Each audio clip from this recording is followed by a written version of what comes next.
Okay. Now seeing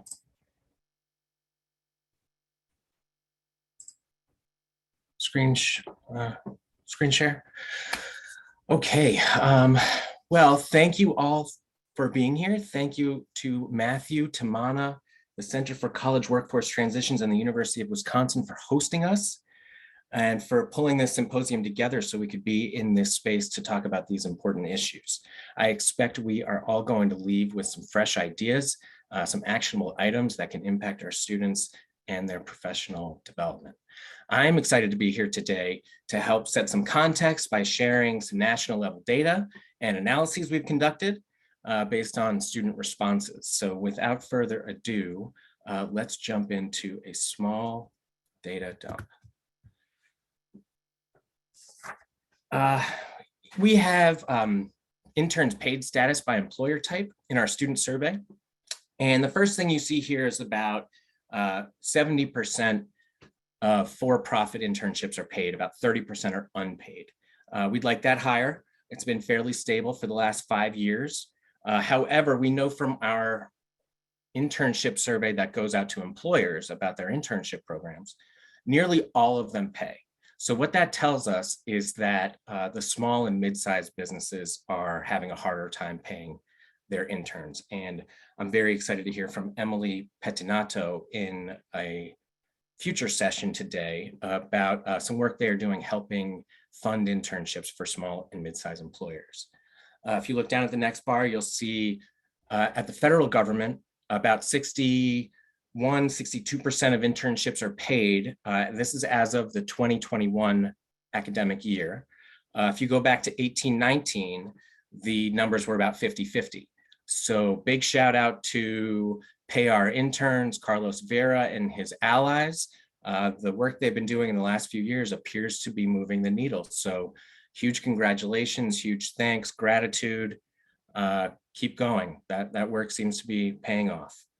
Then if you look down, you can see that state, local government, and nonprofits are indeed struggling to, as a group, struggling to pay their interns. And I am hoping that we can figure out some solutions for that group. I did skip over Dr. James Jones by accident. I am very much looking forward to hearing his presentation about interns being paid in Congress. Hopefully that will help provide more context to these very basic numbers we've been able to provide here in this slide. So that's sort of the lay of the land. These numbers are based on about 3,400 interns from our survey. So decent sample size there. And it's about split 50-50 on paid and unpaid. It's 48% unpaid. So Matthew, for some, a different sample of numbers to round out your discussion from earlier about the national level issue. So we conducted an analysis based on our data set, and we wanted to look at the composition of the internship cohort to see if internship opportunities were equitably distributed. We know that participating in internships is not the whole story when it comes to equity in wages, as well as even possibly more directly equity in the responsibilities and the activities that are given to interns. We know that that is also an important part of the equity story here. But our data set really lent itself to this type of analysis. So we use the E formula to calculate significant disproportionality. Curiously, there's not really a standard maximum likelihood statistical method for it. Chi-square is close, but not exactly what we're looking for. So we use the E formula, which was developed based on a legal case in California from 1979, in which it was alleged that there were too many Black students in special education. And so they developed this formula to evaluate that. And we used it here in the internship cohort.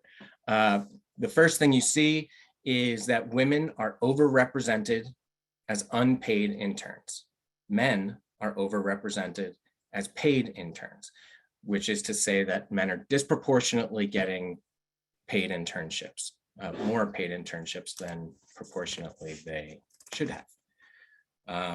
Our sample is a little more heavily weighted towards women. The national college going population, about 59%. We have about 69% in our sample. So it is a little heavily weighted, but you can still see the disproportionality based on gender. On first generation status, they are overrepresented here in this blue bar here. They're overrepresented as non-interns. So we have to get first generation students into internships, particularly paid internships. They are underrepresented here in paid internships. And by race ethnicity, you can see white students, my camera thingy is away. You can see here, white students are overrepresented as unpaid and paid interns, which is to say that a disproportionate amount of internships overall are going to white people. Black students are overrepresented as non-interns, just as Hispanic students are. They're both underrepresented as paid interns. So we need to get Black students and Hispanic or Latinx students into internships, especially paid internships. And why does this matter? Based on our survey, we were able to pull these numbers, and you can see that not only are internships avenues to increase skills, expanded networks, and enhance social capital, but they're also direct pathways to job offers. Especially paid internships are a direct avenue to job offers. I know the logic is that only those who can forego a paycheck can take an unpaid internship, and we agree with that logic. I agree with that logic. We know it's true to a certain extent, but what this evidence shows is that despite that fact, people from historically marginalized groups are still taking unpaid internships and at disproportional rates in some cases. And this finding then would underscore the need to fund unpaid internships and or convert them to paid, especially for nonprofits and state and local governments. And with that, that concludes the slides I have. And I know my 10-minute slot is about over. So I would like to pass it over to the next person, and I will remain around for any Q&A. All right, thank you, Josh. And I'll turn it over to James. Thank you for joining us, James. Thank you. Give me one second to share my slides. Hello, everyone. I am really excited to be here with you today to talk about my research.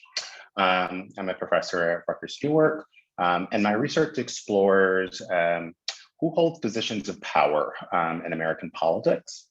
Rather than focus on elected officials, I focus on the people behind them, right? These behind the scenes actors who don't get a lot of attention, but who are important for a number of reasons. One, these are the principal actors and who are creating and implementing public policy.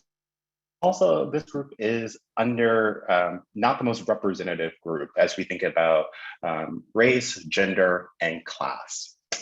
So I want to start this presentation thinking about my work on Congress and focusing on interns. So you might remember this photo from 2016. It was the viral intern selfie that generated tons of conversation. Paul Ryan, who was then the Speaker of the House, took a selfie with, interns for the Republican caucus. As you can sort of see, this is a group that is almost exclusively white. So what ensued was a lot of critical commentary about who was working on Capitol Hill. A few days later, Democrats responded with their own selfie. As you can sort of see, this is a group that is much more racially diverse. There are many more Black and brown faces. But as someone who's worked on Capitol Hill before, who was an intern, who's studying this population, this presented a lot of questions rather than answers, right? From my perspective, the truth is somewhere in the middle of these two selfies, but it's something that I was trying to figure out a little bit more concretely. The problem here is that there is not a lot of data about who works on Capitol Hill, whether you are congressional staffers or if you are an intern that has a paid or unpaid position. Congress is a notoriously non-transparent employer, which really makes it difficult to analyze how positions are if positions are equitably distributed, if the congressional workplace is representative, right? One of the things I like to sort of point out is that Congress doesn't collect demographic data on its workforce, although it is an institution that has forced or are required by federal law that all other employers collect demographic data, which is typically a part of new employee onboarding as a way of trying to measure if these opportunities are equally distributed. But Congress is itself exempt from this requirement, which again makes it really, really difficult for researchers to focus on studying the congressional workplace. So I have been working with pay-our interns over the last couple of years to try and get at this problem in pretty particular, different and novel ways to try and measure who is actually working on congressional on Capitol Hill, and particularly thinking about this from the lens of interns, right? Because we know that interns provide a pipeline, internships provide a pipeline to staff positions, but also to becoming elected officials themselves. So we had a few basic research questions thinking about what is the racial makeup of congressional interns? How does racial diversity compare to lawmakers and undergraduates nationally? And thinking about how much interns are compensated. So we looked at this in two different policy reports. I want to focus on our last report, Who Congress Pays, which we released last year with Tiffany Nguyen and Carlos Rivera. So just as a background, for a long period of time, for the last 2 decades, Congress didn't really fund their interns. We know that prior to this, prior to about 2017, that most congressional internships or most congressional offices did not offer any paid internships. And I believe the number is around 90%. With the help of groups like Pay Our Interns, Congress has passed historic legislation to fund internships, or I would say to provide offices with funding to pay their interns. So we wanted to measure how this money was dispensed in its first year. So we looked at congressional payroll data from that first year. So, and I can talk about this a little bit more in Q&A. This was a really difficult task because again, Congress is non-transparent, but we looked through about 8,500 pages of personnel records, pulling out those individuals who receive paid internships. This was from a period from April to September of 2019. And you sort of see the racial demographics of interns here. About 78% of those who received a paid internship were white, 7% were Black or Asian, and about 8% were Latino. And so we tried to look at this number in a much more comparative fashion, looking at this in terms of in comparison to lawmakers and as well as the national undergraduate population to put these numbers in perspective. Right. So one of the things that we sort of see here when we're comparing racial representation amongst congressional interns to lawmakers themselves is that that there was lower racial representation amongst Black interns than Black lawmakers. So Black Americans constitute about 10% of all members of Congress, but made up about 6.7% of paid interns. And we found that Asian American students were better represented as paid interns than as lawmakers. So Asian Americans constitute about 3% of lawmakers, but 7% of paid interns. And We also found that the percentage of white and Latinos as lawmakers and paid interns was about equal, right? And so we're thinking about this in relation to lawmakers. And again, we should highlight in this particular case how members of Congress are still not that diverse. Every year they come out with measures to look at how Congress is increasingly diversifying, but this is still a really white dominated institution. So we wanted to look at how this fit with the national undergraduate population to give a better understanding of what was happening. And here we really see some really dramatic findings about how people or students of color are underrepresented amongst paid interns on Capitol Hill during that first year when funding was made available. White students make up about 52% of the national undergraduate student population, but they accounted for about 76% of paid interns. Black and Latino students were underrepresented as interns. So Black and Latino students make up about 15 and 20% of the national undergraduate student population, but only accounted for about 6.7% and 7.9% of paid interns, respectively. We also looked at a few other questions, thinking about the average stipends, which were in the House about $1,600 and in the Senate about $2,000. Again, this report is on both of our websites and also in the 4-week chat. But one thing you can sort of see from this is this is not enough funding for living in DC, which is extremely expensive for about 2 months.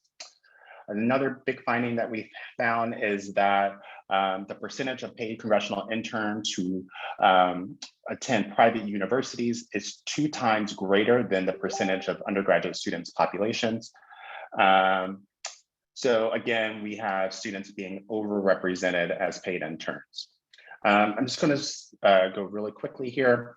I want to say that congressional internships matter. These internships provide a pipeline to paid employment on Capitol Hill. They help socialize them into understanding how this works, legislature works. And the other thing is, even if these individuals, these interns don't become, office holders themselves, this still matters, right? It helps to give them exposure to how democratic institutions work and helps to strengthen the legitimacy of our state institutions. So how can we increase access?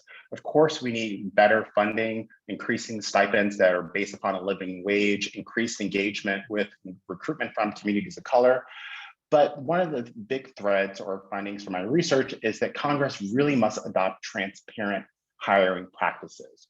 Without a clear understanding of who works on Capitol Hill, this group becomes invisible, and inequality is allowed to reproduce itself in really significant ways for our democracy.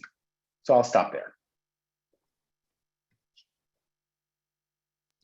Thank you very much, James. Really appreciate it. Although I'm not sure I really wanted to see another photo of our former Congressman Paul Ryan, but that is a infamous and representative and important photo. Thank you for those data, and also Josh. And now we're going to turn to another set of data from my colleague Hongwei Yu, who will talk about data from our National Survey of College Internships.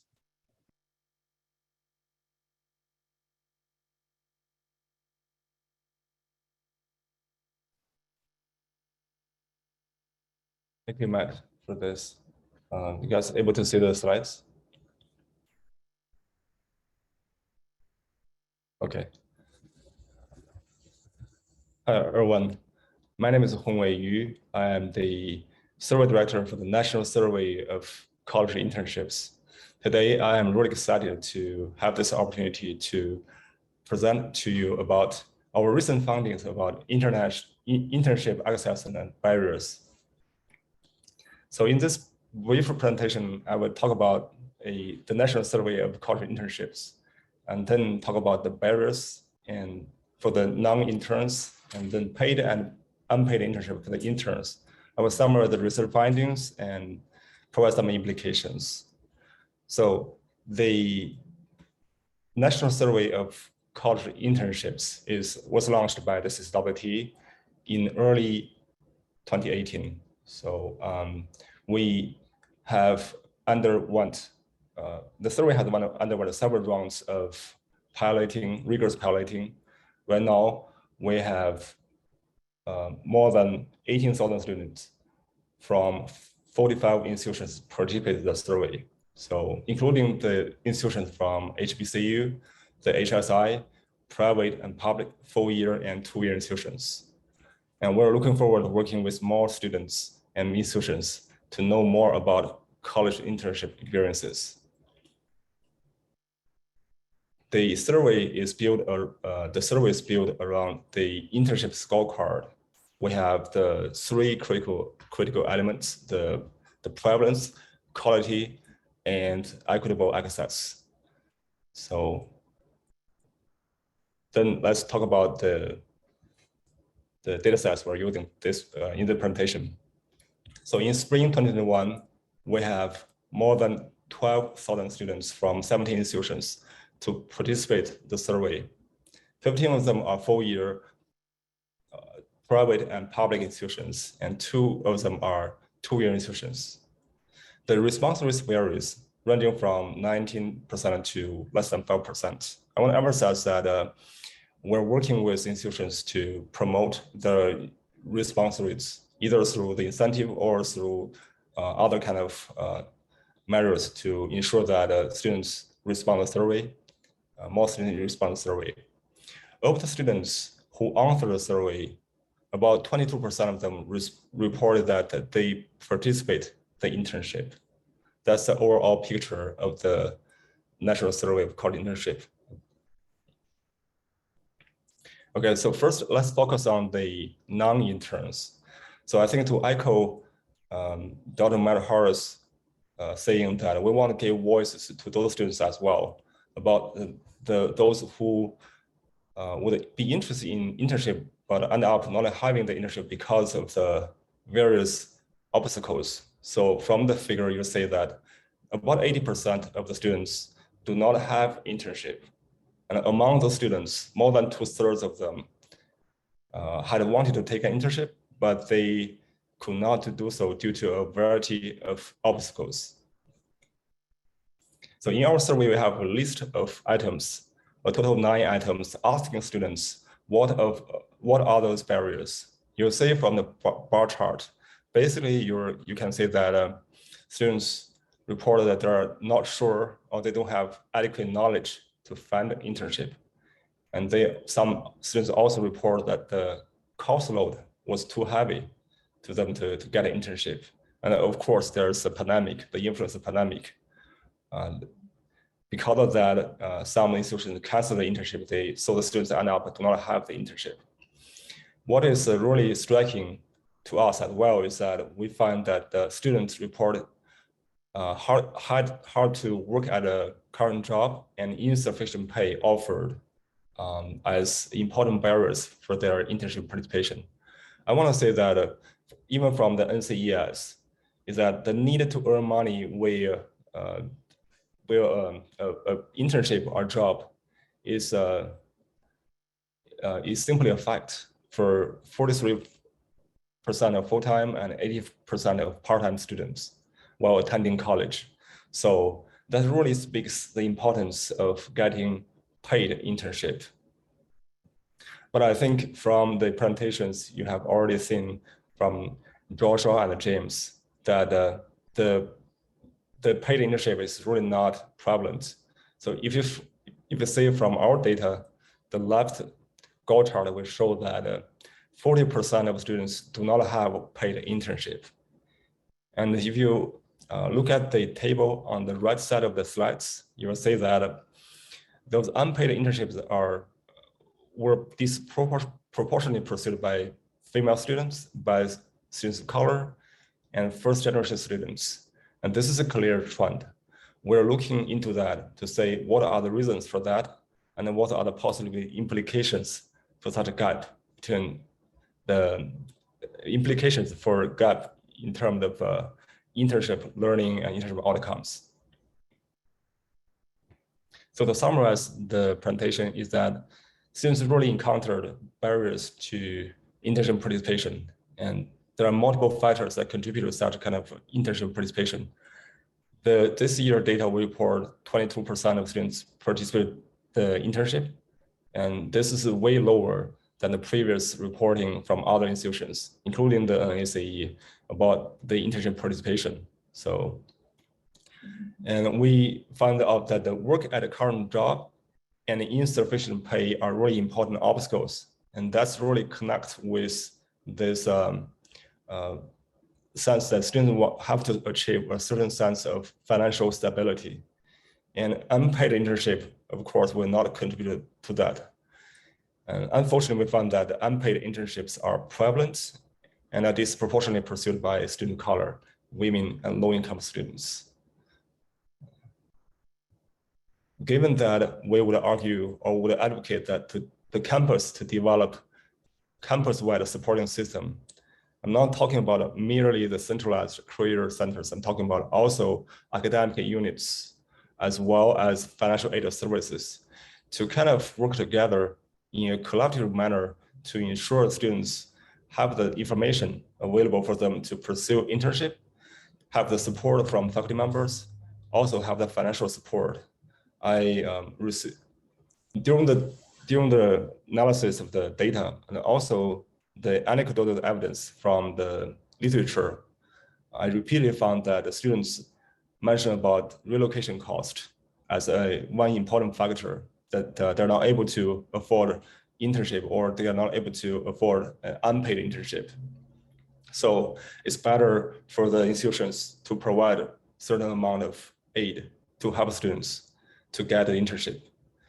And the second one would be incorporating the work integrated learning across curriculum, so that the institutions or the can achieve a better sense of alignment between the disciplinary material and the authentic situations in the workplace.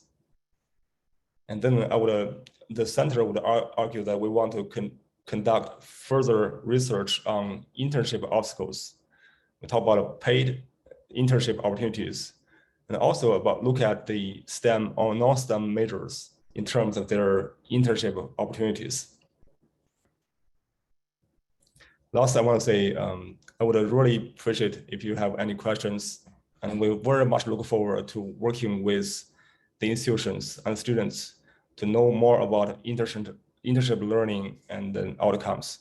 Thank you.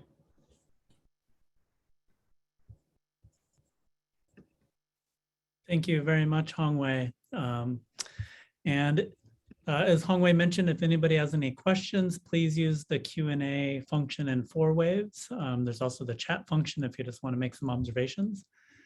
And we have our final speakers in this first panel on research. We have Nidia Banuelos from UW-Madison and Rachel Lipson from Harvard. Thank you both very much for joining, and I'll leave it to you. Take it away. Great, great to be with you all today.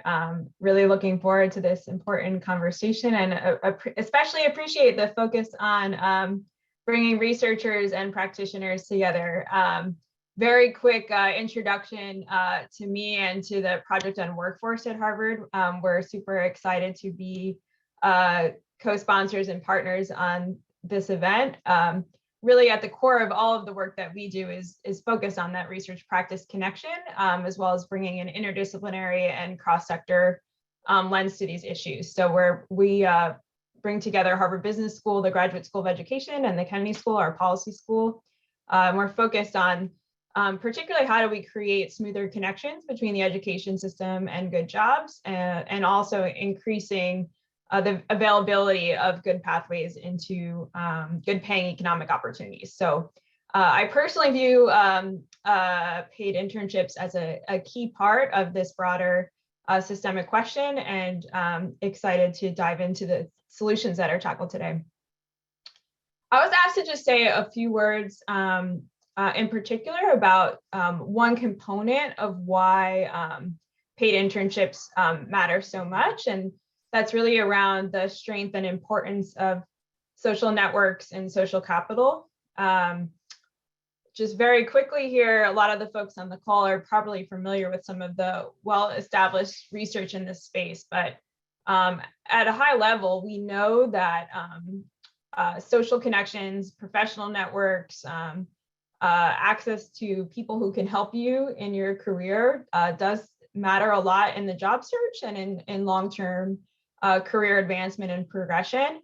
And of course, as has been referenced earlier, internships are an important setting where students meet those professional contacts, can get access to people who can help them later in their career, as well as peers who can support them in succeeding through and into their next opportunity. I wanted to very quickly highlight some of the research here from NESI, which shows that there still are significant equity gaps when it comes to this component of how to build social capital in particular and its relevance to career and the job search.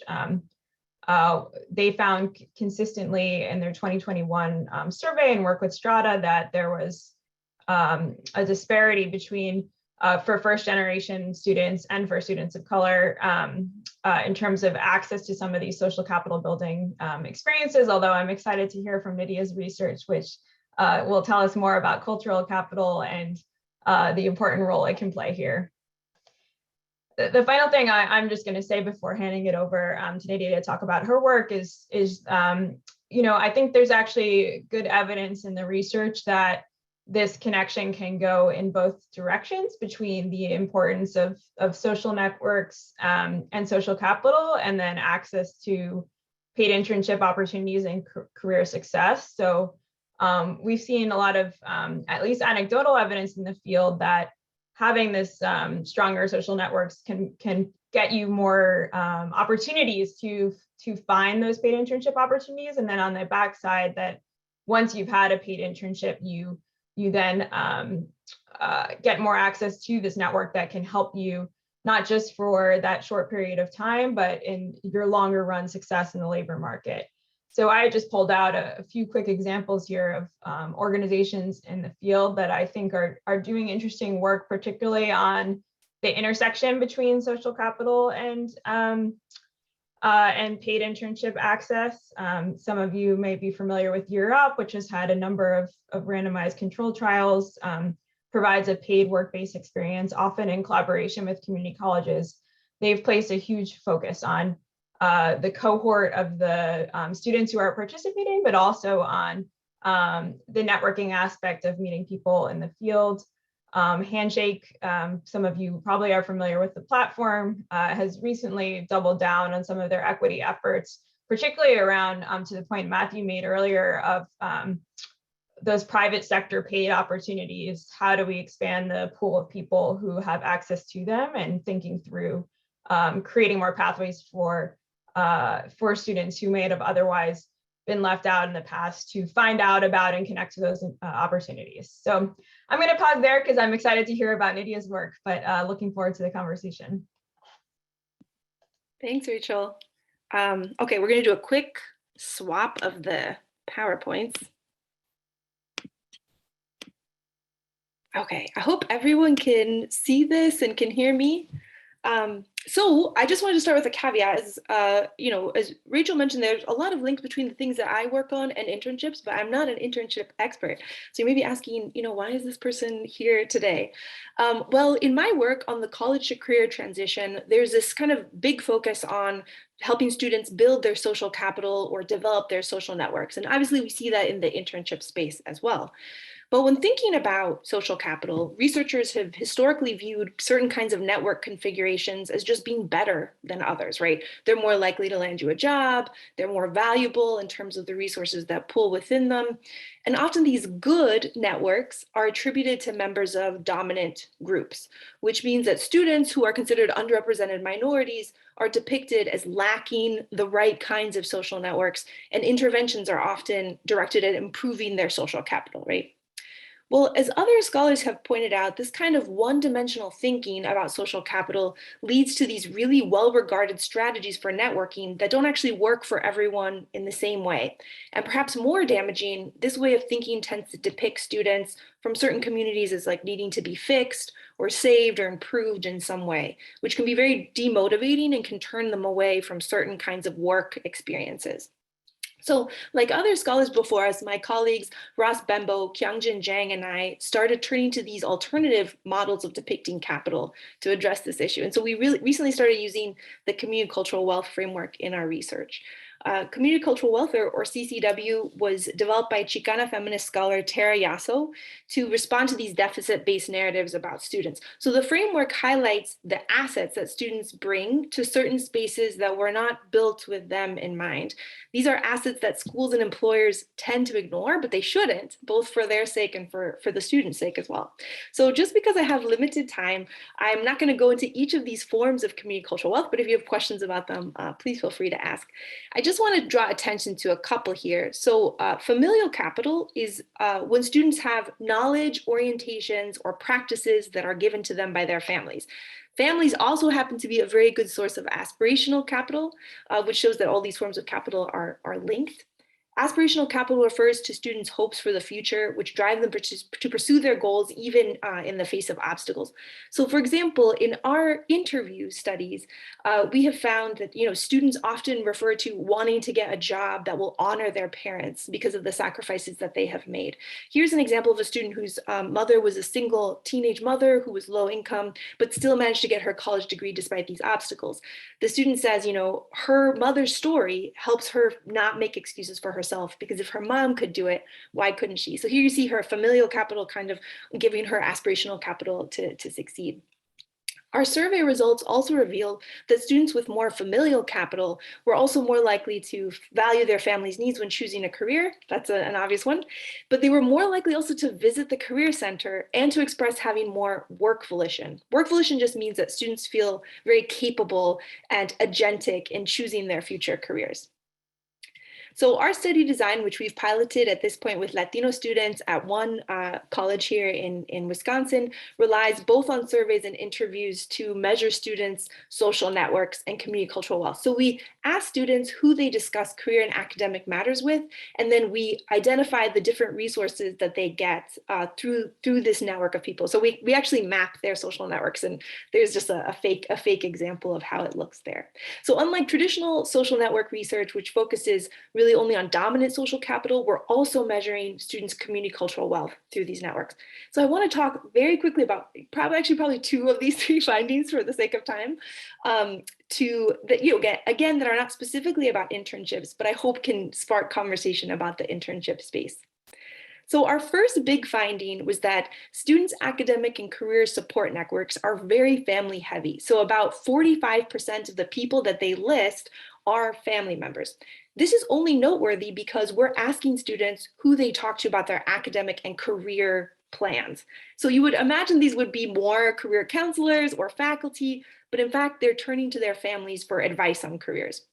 About 77% of their contacts give students more than three or more dimensions of support, meaning a person who gives you food, but also someone to talk to about social injustice, also someone who gives you strategies for navigating college. So students' networks are doing heavy lifting, in fact, much heavier than the previous literature would suggest, right? Most previous research does not have these contacts providing so many different kinds of resources.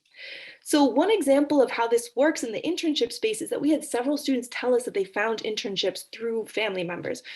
This student, for example, her uncle married a social worker, and this social worker is kind of like a real role model for her. She did some informal job shadowing with her and is trying to figure out how she can do her internship with her into the future. The second finding that I'll mention before finishing is that there's a relationship between students' community cultural wealth and their network characteristics. There's a variety of findings we have here, but the one I wanted to point out is that we found that students who have closer ties, who feel like a real kinship with people in their network, tend to have more navigational capital, meaning they feel confident navigating institutions like workplaces and college spaces. This is kind of counter to previous research, which suggests that weak ties are the network ties that are more useful for navigating workplace experiences. When we were trying to figure out why we had this kind of contradictory finding, we turned to our interview data, where students expressed having close mentors, especially those who were not white, basically teach them how to navigate predominantly white spaces. And they did not feel comfortable having these difficult conversations about navigating workplaces outside of these close relationships. So one example here is a student who had an internship at a large accounting firm, and that firm, through her internship, provided space for Latino accountants and interns to discuss how to kind of navigate the firm. And she said that because of this experience, she felt like she belonged there, and she decided to accept a job offer from them eventually. Okay, so I have other findings, but you can ask me about in the Q&A. But given that we're low on time here, I just want to conclude by posing a couple of questions for those of you who do research and create internship experiences for students. One thing I hope that you've gotten from this brief presentation is that, students come to college, they come to internships and their careers with enormous resources. Well, rather than ignoring these existing resources or wrongly depicting them as weaknesses, educators have opportunities to help students grow these assets and also combine them with forms of dominant social capital in what other researchers like Kuluri have called patchwork capital. And with regards to internships in particular, how can internships be designed to help students identify and grow their cultural assets? And how can they help students, combine their existing assets with these more dominant forms of social capital that we're more familiar with? So I'll leave you with these questions for now, and I'm also happy to take more questions about us and our research. So we are the team called the Networks and Cultural Assets Project, and we'd be happy to hear from you. So thank you. Thank you very much, Nidia and Rachel.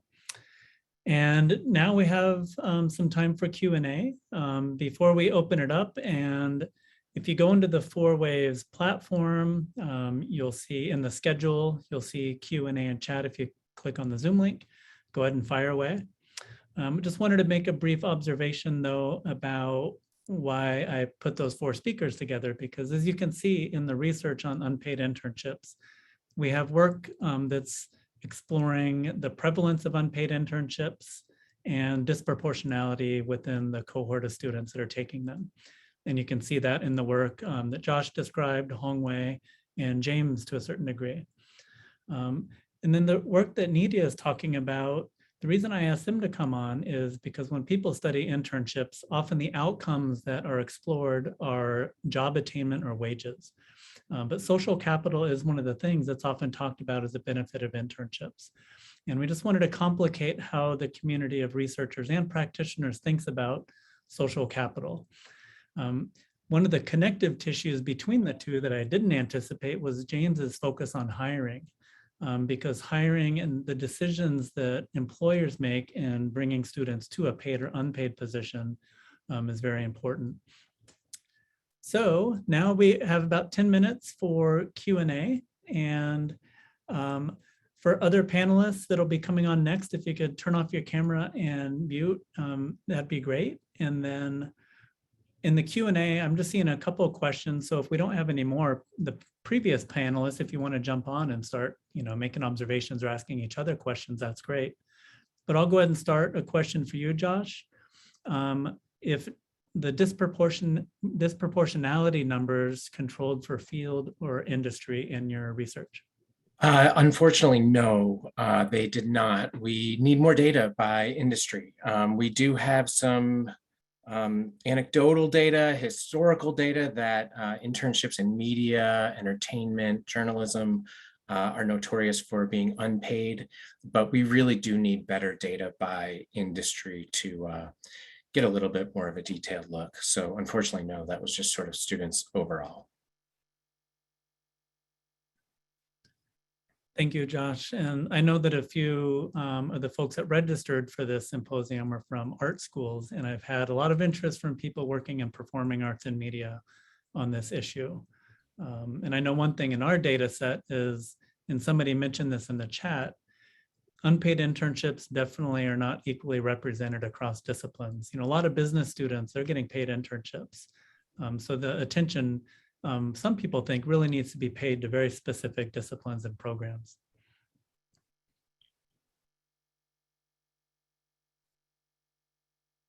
Let's see, another question, and this is for Josh or anybody. Does anybody have anything to say about either student discipline, but also rural, urban, suburban divide? So the geographic access question, which is fascinating and important. If anyone else wants to jump in, that's great. But we do know certainly that geography is a barrier. We do ask our employers in our internship survey for employers if they do provide housing, relocation assistance. I don't know the exact number off the top of my head, but I think about 60% or so, give or take, do provide some sort of relocation and housing assistance. Again, those are large employers that do that. So I imagine the small and medium-sized employers would have a harder time providing that type of assistance.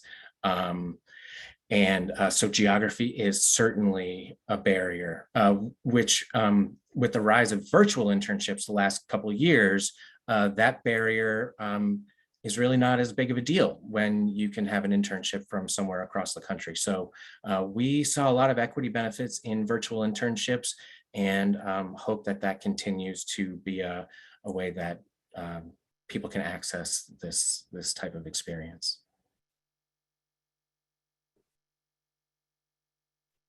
Great, thank you, Joshua. Go ahead and put in questions in the 4Waves chat if you have any. I'll just make a note that some of my colleagues in higher education research, notably Nick Hillman here at UW-Madison, and a student that worked with our center, Jared Colston, have looked into internship labor markets by a metropolitan statistical area. And there's definitely certain clusters across the country where you see more internships located. And if you're going to a rural campus, at least physically, you're going to have less access to those unless you're going to relocate, which obviously incurs relocation costs, which are not inconsiderable. Let's see, a question from Denise. Are there any statistics about how many unpaid internships were part of a 4-credit academic course? And I know the credit, non-credit question is a pressing one in the field.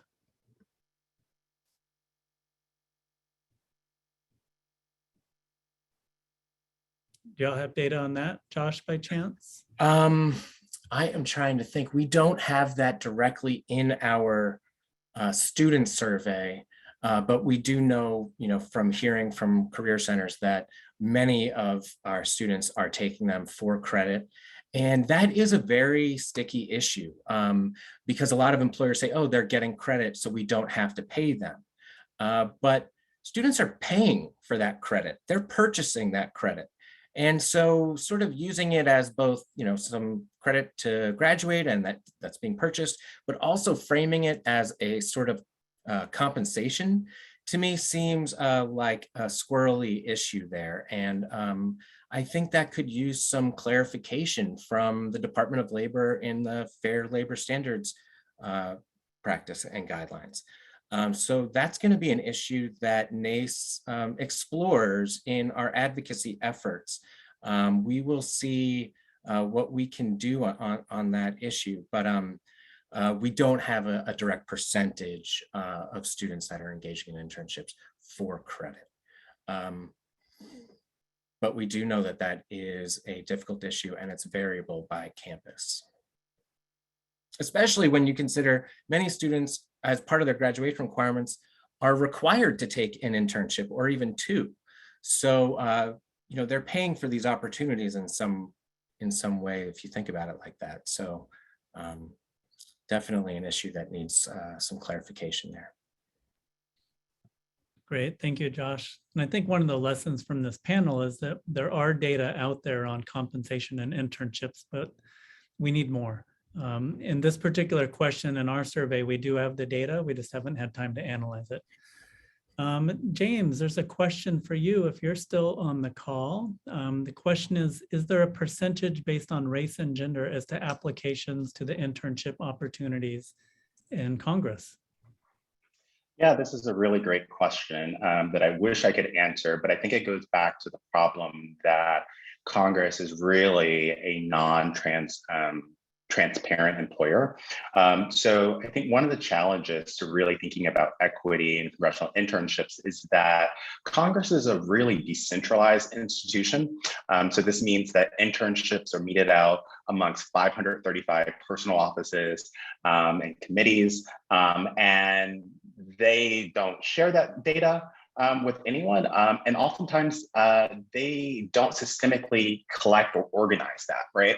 So one of the things I learned recently, when I was doing a survey is that thinking about who has worked there, and they don't actually keep records on who's worked there.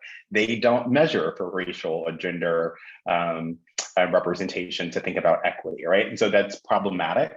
The other thing I would sort of like highlight about thinking about equity and race and gender, we still don't know, even though we know there's a growing number of paid interns on Capitol Hill, we still don't know how many are unpaid, right? Every time, there's still unpaid internships that we can't measure because that stuff is not reported by Congress at all, right? So part of this question's about, really having an equitable representation on Capitol Hill is about having really more, robust transparency about, Congress as a workplace, which is a really, really huge problem.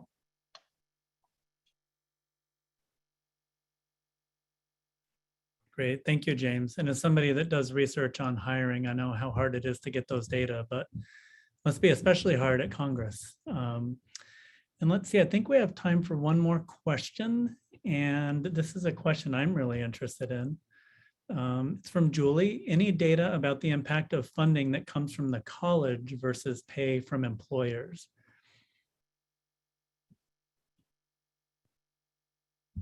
We do have a question on that. I'm seeing if I can pull it up really fast. I want to say about 20% or 15 to 20% of schools have some sort of funding mechanism in place for funding unpaid, low paid, or underpaid internships.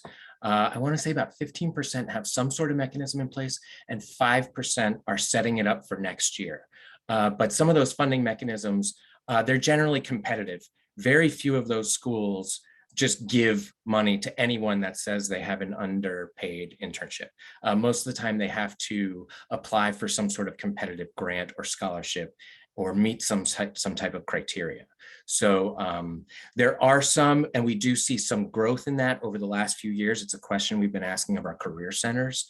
So we're seeing some growth there, but it's still about 15 to 20%, not enough schools. We want to get more schools on board with that. Great, thanks, Josh. And that's a question that we added when we revised our own internship survey, because we heard from campuses, well, we're starting to subsidize paid internship or unpaid internships through a variety of mechanisms. So we've started asking students, where did you get the money?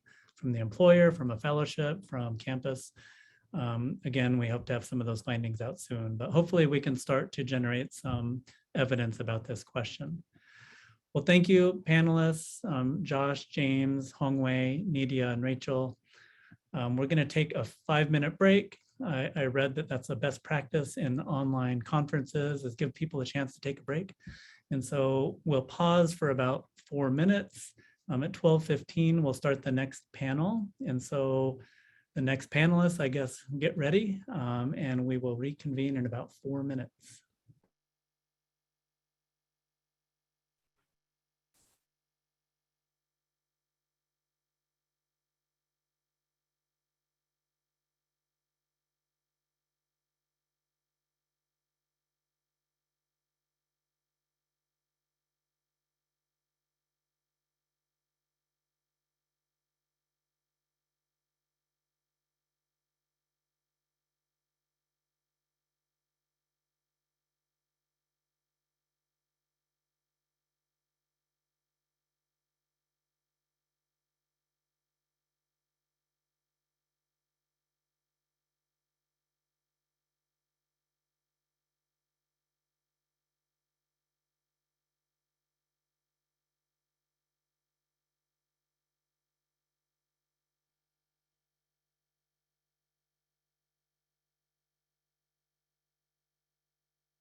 Okay, I hope you all had a good break, and in about 30 seconds, we'll get started with panel number 2, which is fundraising to subsidize unpaid internships.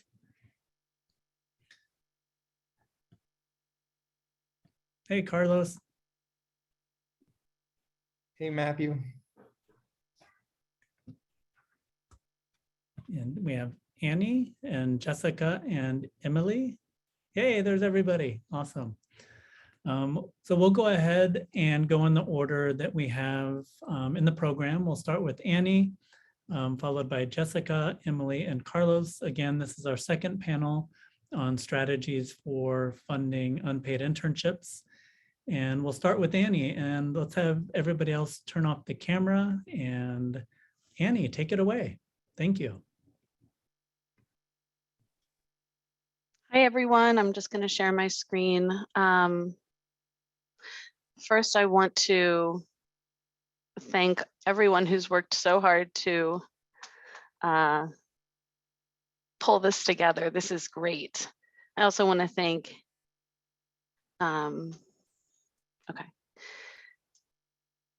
all the data and findings from the previous panel. I'll be using those as I go into next legislative session, which is 1 year away. Can everyone share everyone see my screen? I'm hoping, yes. Yes, all good. Okay, so I don't have a ton of time and there's a lot to this program. So I also want to extend my email address and my contact information. If anyone wants to implement this at your university, please reach out. We can schedule a call.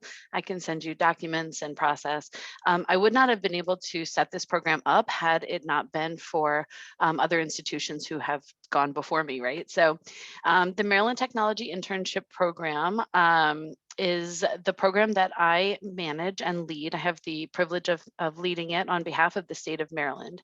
It's a very unique program. So it provides matching funds to employers in Maryland for their paid internship experiences. And so we reimburse for fall, spring, and summer. And you can go through the logistics, but you know, it's 50%. And so the employers are actually having to have some skin in the game. And so far there's been a 2 million industry investment in this program. So we've been able to fund since 2018, over 800 internships across the state of Maryland. And now this is a technology focused internship program, and I'll get to where we're headed next. But really, the program was started in 2014. The legislation was written in 2014. And essentially how that went down is House Speaker Adrian Jones from the Maryland General Assembly and Delegate Sandy Rosenberg, who are a big educational pipeline champions, put this bill forward, and they said, we need to be paying our interns. This was also around the time that our governor, who's still our governor, was trying to lure some businesses to have more of a presence in Maryland. And essentially what the bill does is it reimburses employers for their paid interns. Okay, each year we have over 50% demand than what we can afford to pay back, right? It's a popular program, of course. And so each legislative session at the state level go and ask for more money, and sometimes I get it. I haven't yet. I'm close. Hopefully it goes through. And the eligibility on the student side and the employer side are very broad, and that was done intentionally to remove barriers. Okay, and I'll go through my lessons learned, but I want to quickly share my successes. So I'm super proud of this program. You know, we know we're educating our students in Maryland and across all of our states, and we know that they're learning and they're innovating and they're doing amazing things. We want them to stay in Maryland, you know, so that's one of the goals of the bill. We don't want them to go to California. No offense to anybody in Silicon Valley on the call, but we want them to stay in Maryland, and we want them to have their innovation here and help us in this state and in our community. So this is a little outdated, but we have supported over 800 internships across 350 organizations, unique organizations. 72% were hired. 92% have said that they have accepted employment in Maryland. And then obviously 94% are in positions related to their career goals. I just wanted to show you the industries and the majors who participate in the program. All right, so my lessons learned. So like I said, I have a small budget. I have a small team, it's just me. So I run a very efficient and program that allows for the bulk of my budget to go to the intern subsidies. So my lesson learned is ask for as much money as you can. If you have a campus partner or a government affairs office on campus or an institutional advancement office on campus, take them to coffee, ask them if they're interested in partnering with you. Tap into your alumni network. If there's anyone at who's currently working at the state level, who is an alumni of your institution, this is a great pitch. I'm joined today by somebody from Commerce. So those are awesome partners as well. Wouldn't have done it without some of my Commerce partners and at the state level. I would also say 85% of this program, employers in this program are small to mid-sized startups or government contractors. So I have taken this show on the road across the state, whether that's at workforce development meetings, Chamber of Commerce, Department of Commerce, economic development, workforce development offices. I sponsor events, I sit on panels, and I tell this story. I highlight the work that the interns are doing. One of the interns right now is working on technology that's going to make having a mammogram easier, and that is impactful and amazing. I want to highlight them. We have simple things like intern of the month that we love to share what they're doing. It helps the organization get branded, and it helps the student kind of be able to reflect and speak about their experience. And then outcomes and data is just so crucial to this program. So like I said, I'm 1 day away from the end of the Maryland legislative session. So every year I go and I have to say, this is why it's working and this is what is needed. So if you are interested in implementing a program like this at your organization, I would definitely invest in data, okay? You need it. I have piggybacked off of our graduation and first destination survey.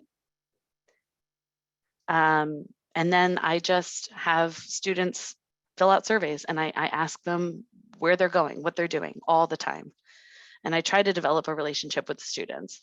They're very busy though. They're like, another email from you, I can't. So I know I don't have a ton of time, but you know, the program itself is a win-win. It's a win for our workforce initiatives across the state of Maryland. It's a win for building a skilled workforce. It's a win for career centers. Something that I also do is I always share back my data with all the different career centers. So I should mention that anyone that is attending a 2-year or 4-year institution, private or public in Maryland, is able to participate in this program. Okay, and that makes a huge difference.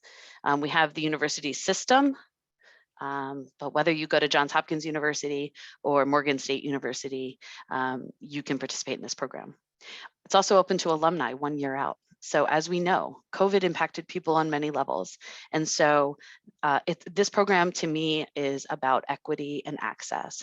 It is about opening up the pipelines for these students. And so I actually had to go and lower the GPA requirement and amend the bill from a 3.0 to a 2.5 because I did see that as a barrier. So as I'm looking to continue to grow these different programs, you know, I cannot forget about the need and the importance of non-technical students. So this is a technology program, and the proof is in the pudding, right?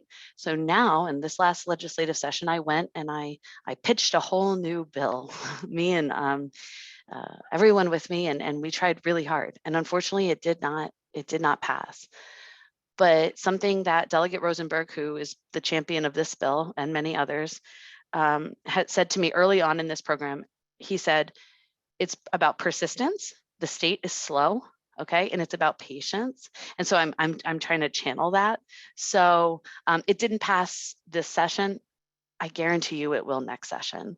So we know that students studying humanities and who are in the arts or in education, nonprofit, government, professional services, we know that they need paid internships just as much as computer science students, right?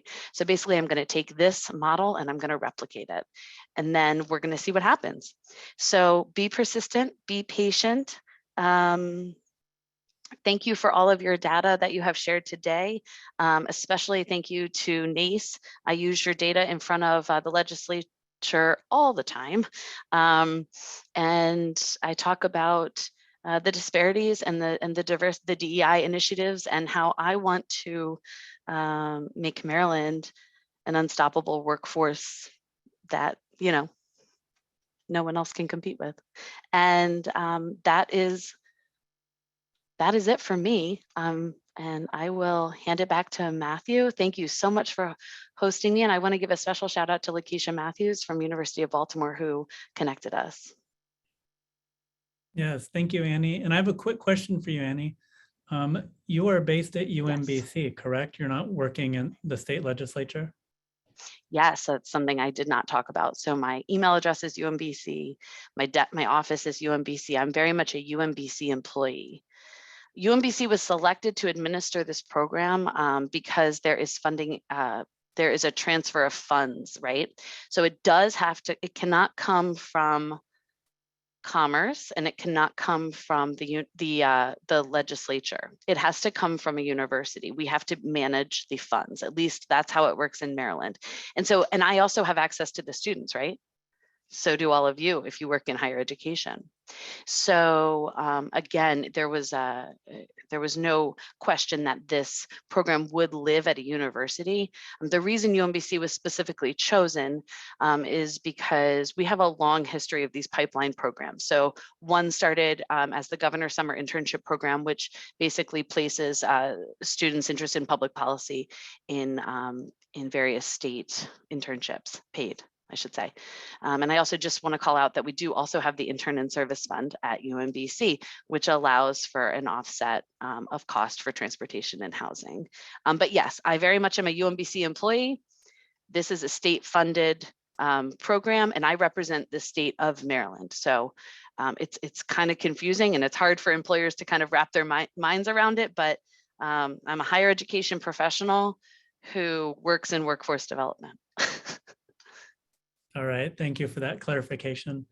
And on this particular panel, we're going to be bookended with legislative approaches. Carlos Vera will be speaking at the end. And in the middle, we have Jessica, who's going to come on next to talk about more campus-based approaches. And then Emily is going to talk about from a Chamber of Commerce perspective. So we organized this panel to have different ways to think about fundraising. And so, Jessica, take it away. Thank you for joining us. Perfect. Matthew, thanks so much to you and to everybody that put this together today. Unpaid internships is something I spend probably far too much of my just personal time kind of thinking about. So just really excited to get to be here and to get to talk with you all. I dropped a link about the federal work study experiment, which I'll be talking about today in the chat on 4 ways. I don't have slides that I'm going to share with you, but have just some general ideas that I want to share. But I want to start with a little bit of context. So I'm the Associate Dean for Career Development and Civic Engagement at Central College. Central College is a small liberal arts school. We are residential and we serve primarily traditional age students. We're located in rural Iowa. We have about 1,200 students on campus. And for context, the community where we're located is about 10,000. We're located about 50 miles away from the capital city of Des Moines. So some of the strengths for us in terms of just relationships and career-related opportunities for students, we have really strong relationships with a lot of our area nonprofits nonprofits, particularly because about 80% of our students do a required community-based learning experience, have a required service learning component in at least one of their classes before they graduate. So we've got a network of about 150 nonprofits within our area that we have strong relationships with. In a community the size of 10,000, we also have really strong relationships with our area employers. It's not that difficult in a short period of time to get to know pretty quickly where the pockets of opportunities are and who your major players are. In terms of the primary challenges, a lot of them have already been identified today. One is particularly identifying opportunities for paid internships for students during the semester, particularly when transportation tends to be a bit of an issue, both time-wise as well as for the expense. Many of you have mentioned the areas, particularly, for example, within government. We have great opportunities within the State House, but the students have to get there. So what I'm going to talk about today is Central's participation in a federal work study experiment. At the time that we applied to be a part of the work study experiment, we did not have any funds specifically designated for unpaid internships. So Josh, I was happy to hear that we weren't alone. Sounds like there is a smaller percentage even than what I was aware of organizations that do have specific funds for unpaid internships. So Central College applied to be a part of the federal work study experiment 2 years ago. And as you'll see, if you've opened up the link that I put in the chat, this was an invitation to any institutions of higher education that had a federal work study program on their campus. I'll admit, I'm not an expert on federal work study, and neither am I an expert on the experiment. So I'm going to speak just about our experience with the experiment, some of the advantages that we found to it. And I also want to highlight some practical things that came out from just our work together as a team as we worked through all of you know any of the challenges when you're working with a federal program and working through all of the requirements of those. So the college applied for the federal work study experiment in July 2019. And the purpose of the program was an invitation to colleges to really better leverage funds to support students' education and educational program goals, as well as their vocational goals. I'm going to read a couple of quotes that really caught my attention in the original invitation. So one said, institutions engaged in required externships, clinical rotations, or student teaching have not been permitted to use federal work study funds to pay students, which can cause adverse financial impacts on students, especially low-income students who may resort to loans to pay tuition during periods of work that's not supported by federal work study funds. So the experiment was specifically created to test how changes to the larger federal work study program can, and again, I'm going to read the quote directly from it because I think it's well written and speaks to the goals. So it was to increase partnerships between institutions and industry, improve student retention and completion, reduce student debt levels, and yield strong post-graduation employment outcomes. I think that's probably all the things that we're all looking to do. Those goals also included helping to close the wage gap that's seen between low and higher income students as they begin their careers, and more specifically, helping students to identify opportunities either on campus or in the local community that is more than what we would sometimes think of as general work study jobs, maybe working in the cafeteria and those types of things. So some of the ways that they do that, that this program is designed to do that, is providing additional flexibility for private sector opportunities and number of hours. So you're permitted to use federal work study funds to support students in private sector opportunities. Those do have a cost share, and we've definitely leveraged that and have required a higher cost share with those private sector opportunities. It also has removed the cap of hours and has allowed students pay beyond their, allotted time. Those of you that work with work study, I'm sure have run into that, where a student, you have opportunities for them to continue, but they've kind of run out of their budget. The program requires that there be an education, program, or career-related goal so that the work is directly related to either their program goals or vocational goals. And again, it's really designed to expand the creation of education-related jobs, paid internships, apprentices, et cetera. So when we received word that we had been accepted into the program, one of the things that we didn't expect was that acceptance into the program would come with additional funding, which was a really happy notice that we received. So we received an additional just under $42,000 that we were able to provide in terms of work study funds to our students. And really had a pretty quick turnaround time of when we needed to put in some structures to implement that and to start enrolling students and paying them.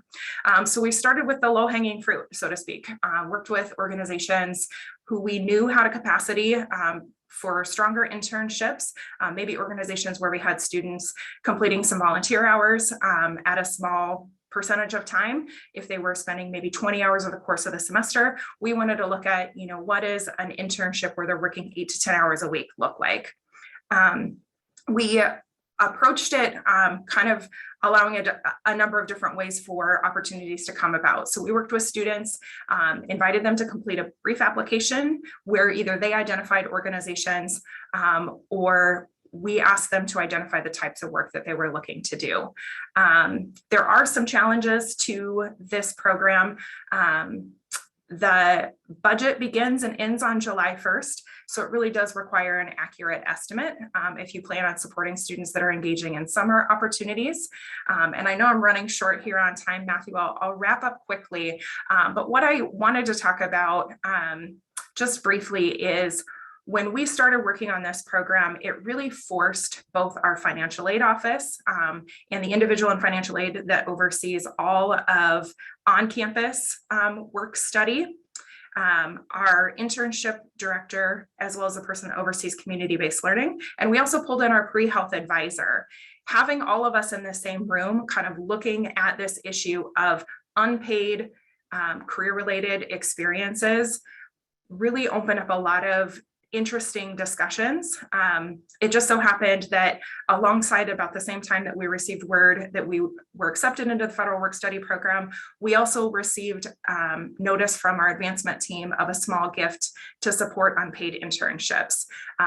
Additionally, we worked with our community-based learning team because through Campus Compact, there are opportunities on Central's campus for students to participate in part-time AmeriCorps programs. So we were trying to look holistically, what are the buckets of funding that we have available to students, and how can we be equitable in terms of both promoting these opportunities as well as getting those funds to students.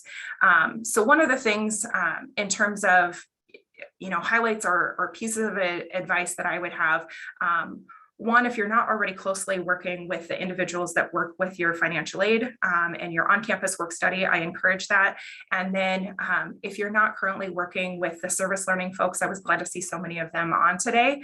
There are a lot of opportunities, for example, through part-time AmeriCorps programs that allow you to partner with organizations where students can earn both an education award as well as a living stipend. So with that, I know I'm over time, so I'm going to turn it back over to you. Thank you, Jessica. And I wish all of our panelists had half an hour to talk about what you're doing, because it's such great work. And I would expect that a lot of our panelists wouldn't mind if anybody in the audience has any further questions. And even though we didn't plan it, Jessica, thank you for illustrating my point earlier about getting people in the same room that represent different units or different sectors to talk about these issues. And to further illustrate that point, our next speaker, Emily from the Greater Scranton Chamber of Commerce. Hey, Emily, thank you for joining us. Hi, thank you for inviting me. I'm just going to share my screen really quick. So for those of you who do not know, the Greater Scranton Chamber of Commerce is located in northeastern Pennsylvania. So my name is Emily Petnato. I'm the Workforce Development Specialist. And we have our Small Business Internship Fund. So the Small Business Internship Fund has partnered with the University of Scranton Small Business Development Center in their Small Business Internship Initiative. And through funding from our anniversary, we were able to offer the Small Business Internship Fund. So this was launched in 2019. One second. This was launched in 2019 to establish a college internship program designed to place our best and brightest students and chamber member businesses, again, funded by the 150th anniversary celebration. So we saw an importance to make students in our area aware of all the job opportunities in small businesses in our area. We have 7 local area colleges, and we offer this internship opportunity to students in that in those colleges currently enrolled and throughout Lackawanna County. So we do have a certain business criteria. They have to be a member of the chamber for at least a year in good standing, be a for-profit business, and meet the U.S. Small Business Administration side standards. And they just have to agree to allow us to market their experience. And then students interested in participating in the Small Business Internship Fund must at least meet one of the following criteria. They have to be a resident of Lackawanna County, currently enrolled in a college or university, be a currently enrolled student at a Lackawanna college or university, and be a currently enrolled student at a chamber member college or university. And then also be a resident of Lackawanna County that is a 2022 graduate, 2021. So if a student lived in Lackawanna County, but went to school at Pittsburgh, Temple University, they can come home for the summer and participate in this internship fund. So we do offer 2 different types of internship opportunities. The traditional internship is working at the office. So that's 100 hours, $10 at $10 an hour. And then we reimburse the business once the student completes the 100 hours of work, and we match it with $500. And then we also offer micro internships. With COVID, we still wanted to keep this internship fund rolling. And the micro internship is a project-based internship. Students are paid for completing the project. So the business will pay them $500 and then we reimburse them $250. And if anyone has any questions, feel free to reach out to me. My email is epetnato@scrantonchamber.com. And if you'd like to learn a little bit more, please head to the chamber's website at scrantonchamber.com. Great, thank you, Emily. Thank you. And I'm super excited for all of our panelists, but I was really excited, Emily, to make contact with you, because when I was doing research about different strategies for funding unpaid internships, I did not expect to see different chambers of commerce around the country starting to do this work. So it was really great to find you. Thank you. I'm happy you did. All right. And now we'll turn it over to Carlos. Hey, Carlos, thanks for joining us. Of course. Thank you so much, Matt, for having me, and for the whole team for doing this. This is just really fantastic. And it's great to be here. Hi, everyone. My name is Carlos Marquera. I'm the co-founder and executive director for Pay Our Interns. And I'll just give a little bit of context to some of the work and kind of where we're at, and ways that you guys can ask money through the legislative realm. So like many folks here, I did 3 unpaid internships. I was in Congress, White House, and the European Parliament. As someone that was working class, the struggle was real. But I think, this whole culture of like pay your dues and well, I did it my time is so ingrained that you don't really think much about it. But I really, just kept on thinking through the process, like virtually everyone I know has to kind of intern, right, to get the job. Yet there's really no organization, pushing from like the advocacy realm to create more paid opportunities. I dropped out of college, and then I was working full time. And then my mentee told me one day that he had skipped out on buying groceries to pay for the dry cleaning cost for his unpaid internship on the Hill in Congress, the same one I had done. And at that moment, I said, obviously we all make our, sacrifices through our journey, but no one should have to go hungry to do, access experiential education. So I quit my job, much to the displeasure of my family. And at the age of 22, I started Pay Our Interns. The whole goal of Pay Our Interns has been, how do you create equitable pathways across all sectors? We're obviously best known for the work we do in government, but this is also an issue in other sectors, so that our institutions, the diverse communities are reflected in our institutions. The first project that we started was Congress, and I also thought it was very symbolic. Up until 2017, they had 10,000 unpaid interns a year. I call it a little small army. So, we started this work, and I have to tell you, it felt dead on arrival. Offices would not want to talk to us. They wouldn't get back to us. And we kind of faced this challenge that there wasn't any data on who was paid and who wasn't, right? It's kind of like diversity numbers, it just mysteriously never collected. So myself, the co-founder, and then we had one intern who was of course paid. We went to all 545 offices and got that information. And we released a report called Experience Doesn't Pay the Bills, Why Congress Should Pay Their Interns. And not only did we list who paid, who didn't, we provided, kind of like a roadmap to fix this. And what we basically said is there should be a line item, so for a pot of money for each office to pay their interns. Because they had been so underfunded, oftentimes the chief of staff was kind of like, do you pay the intern or a staffer, right? And you don't want to pit both groups against each other. So, we started getting a lot of media attention. I was working as a server, right? So like very bare bones. And in 2018, we made history and we convinced Democrats and Republicans in the Senate to come together and pass $5 million to pay their interns. And in the House, it was $8.8 million. And keep in mind, the Senate, it was Republican controlled, and then in the House, it was Democratic controlled.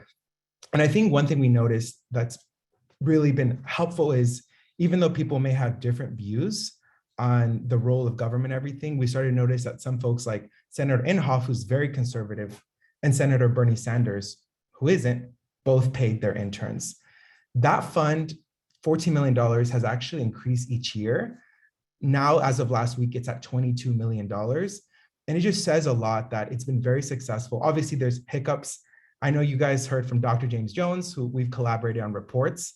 But overall, members and their staff have been really happy with the program. And it's allowed us to kind of ask for more things. And what I mean by that is about a year ago, we kind of sat down and we were like, okay, Congress went from 10% of offices paying their interns to over 90%, right? How do we leverage that and get them to then fund the rest of the federal government? So we actually teamed up with some members and got legislation for the State Department and the White House. For the State Department, we asked basically to pay all interns, but $15 an hour, and to provide housing and travel. And I bring that up because I think it's time we shift the conversation from just saying paying interns to how much and who is benefiting from it. Because I can tell you that has been an issue in Congress. It's gotten better, but sometimes a lot of those funds are just going to the rich kids that could afford to do this anyways for free, right? So that's something that Dr. James Jones and Pay Our Interns, we've been working on. But also the other costs, right? Like folks need to travel, need to so on and so forth. So all that to say, we are able to secure $8 million in the omnibus that just passed for the State Department internship program. Now it's actually paid. They just launched their fall internship applications. It's $17.50 an hour. And there's housing and travel included. That is unheard of for a federal government agency, internship that way. So we're really proud of that. We are able to secure money for the White House internship program. All in all, it was $40 million that just passed. Now we're kind of getting into the state level. We just introduced the California Pay Our Interns Act that would allow for interns to be paid in executive branch and the legislative branch. So I bring this all up that I think, if y'all remember when interns were suing Black Swan and all that, and there was a lot of, a lot of media attention and some companies started paying, but there wasn't much traction in government. And I think part of it is just, you did not have legislators invested in this, in part because they were like the worst perpetrators of unpaid work. So kind of our theory of change was like, okay, we can start with the policymakers, right? Those that control the purse string. If they can start paying their own interns and they like it, we can then convince them to do more. So that's actually, I will say, like, this is really the best time to ask legislators for money on this.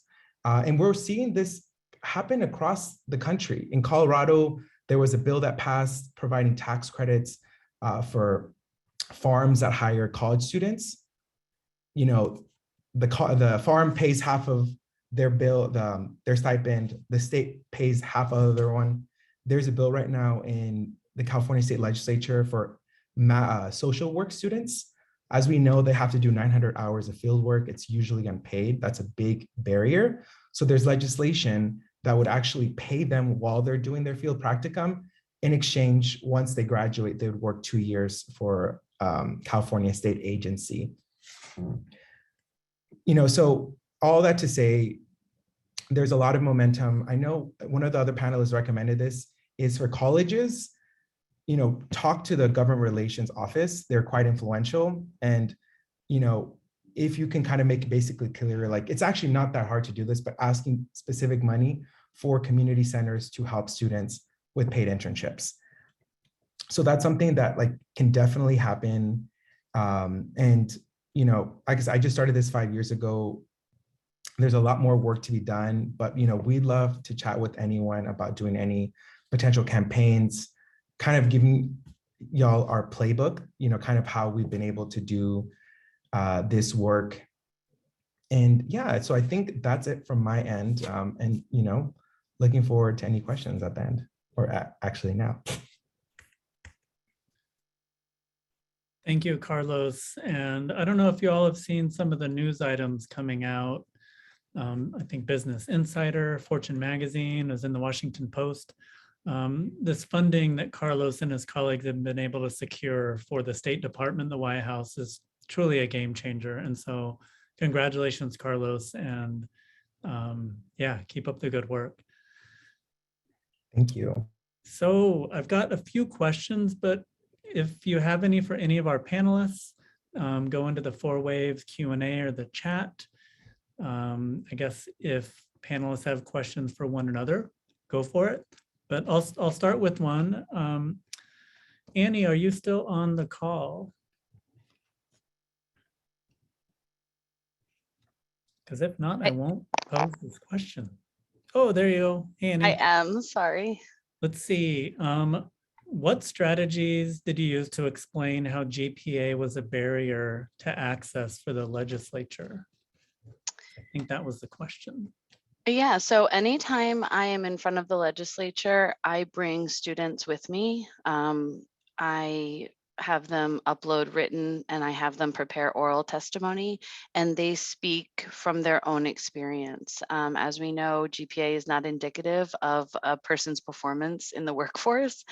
And just if I can be very transparent, my first time I was in front of the legislature, I was looking around the room and there wasn't a lot of diversity in the room at all.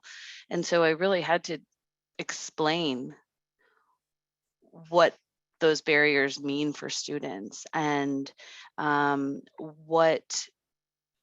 different a university campus looks than it did when they went. And so we talk about things like, whether it's GPA or paid versus unpaid. I talk very candidly about how we have food banks on campus now. It's not that students are eating ramen like you did. It's like really talking to them about taking them out of what their experience was and putting them in somebody else's shoes. And so I had students talk through one high-level CS course and what happened. And then and I think there's another question coming up, Matthew, so I'll just be quick, but the student testimony, I also back it up with data. And so I talk through how many applications I got and how many students I had to actually turn away due to a GPA. And so I'm not talking about students who are even below a 2.5. I'm talking about students that are at that 2.8, 2.9 I was having to turn away. And some of these students need this opportunity more than ever if they have a lower GPA. So hope that answered your question. Yeah, thank you, Annie. I had a couple of questions for you, Jessica, or anybody that knows about the Federal Work Study Experimental Sites Project. I think you answered it in the chat, but for the benefit of everybody else, how does the cost sharing model work? And how do you get employers to pitch in to cover the students' wages that aren't being subsidized by the FWS money? Sure. Yeah, that's a great question. Similar to community work study, those of you that are familiar with that, that can be 100% federal work study funds. So with the nonprofits, we again started at a space by not asking those organizations to pay a cost share. I don't know, that will continue that way, but for right now, we did not do that. And for for-profit organizations, we did ask them. We don't have a ton of for-profits, but I will say one of them happens to be a counseling office. The way that they're structured is for-profit. The students in that organization do a lot of shadowing, honestly. And do some projects that are contributing. We were fortunate in that space. The owner and founder of the organization happens to be a Central alum. She really sees this as an equity issue as well. So, and she also sees it as a way for her to give back to the college. The other example that I'll point to, and it's a space where we're really looking to grow. We have large companies here in the community that typically only offer internships during the summer. We have smaller organizations that would really like to leverage college students more, but have a whole host of difficulties in offering paid internships. One is an organization that we've worked with for a long time. He has a phenomenal internship program, but as a one guy show, really had a lot of difficulty in adding another individual formally to his payroll. So one of the questions was, does the federal work study experiment keep the students on the college payroll? And yes, they do. So that made it a lot easier for him, and he was happy to pay the cost share. So we haven't had any issues with that. I also put in the chat there, if you're investigating some of the AmeriCorps opportunities, maybe through your community-based learning, if they have partnerships with Campus Compact. One of the programs we're looking at will allow us to get our students into AmeriCorps Vista summer positions. The college or the organization, we're still trying to figure that out, will pay a $250 per member cost share, which is a tiny amount given the fact that the students will earn both a living stipend and an education award at the end. Great, thank you, Jessica. And I had a quick follow-up that I think will resonate with a lot of overworked higher education professionals out there. Kimberly said, we're also involved in this experiment. How do you support businesses with all of the paperwork? It's becoming, let's see, a major barrier. And I'll add on to that. I spoke with a partner institution in our research in Texas who was invited to be part of the experimental sites initiative, but they had to decline because they just didn't have the staffing in their career center to do the work and deal with the paperwork. So do you have anything to say about that or any recommendations?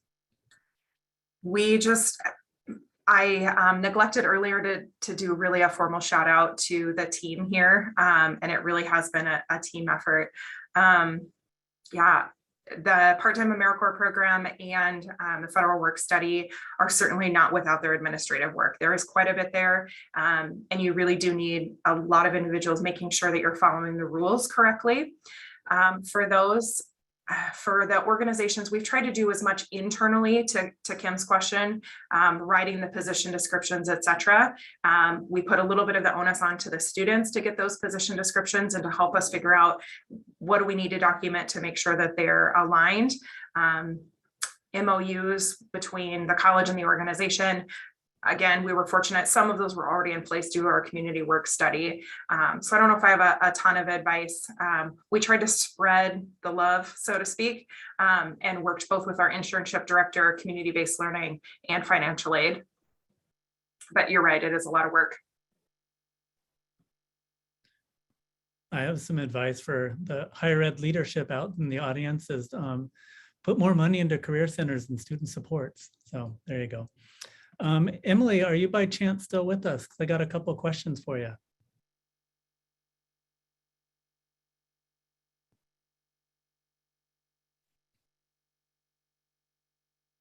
Well, I will forward those to Emily. The questions were, how might you suggest we approach our own chambers of commerce to start something like that? And I think that's a fantastic question because clearly the business community needs to be involved in starting to either expand internship programs and or properly fund them. And that's really going to, require some one-on-one engagement with the employers out in the world. Carlos or Jessica or Annie, do you have any questions for one another? I have one for you, Carlos, but I'm going to defer to if any of our panelists have questions for each other. I just want to say I'm super impressed with the work you're all doing. And I know it seems like everyone has lean teams, and I know that the amount of work is hard. And so thank you for doing what you're doing. I did want to add just one thing about approaching commerce and other partners. I basically outreach all the time. I'm constantly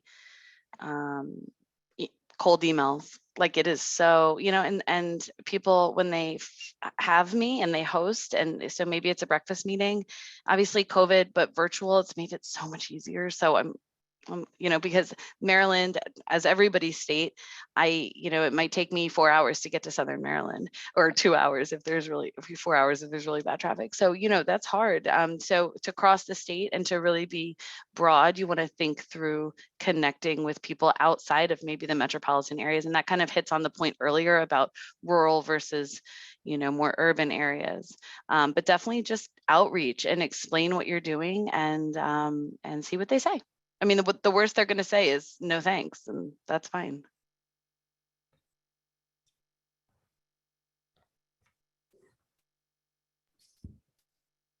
Great, thank you, Annie.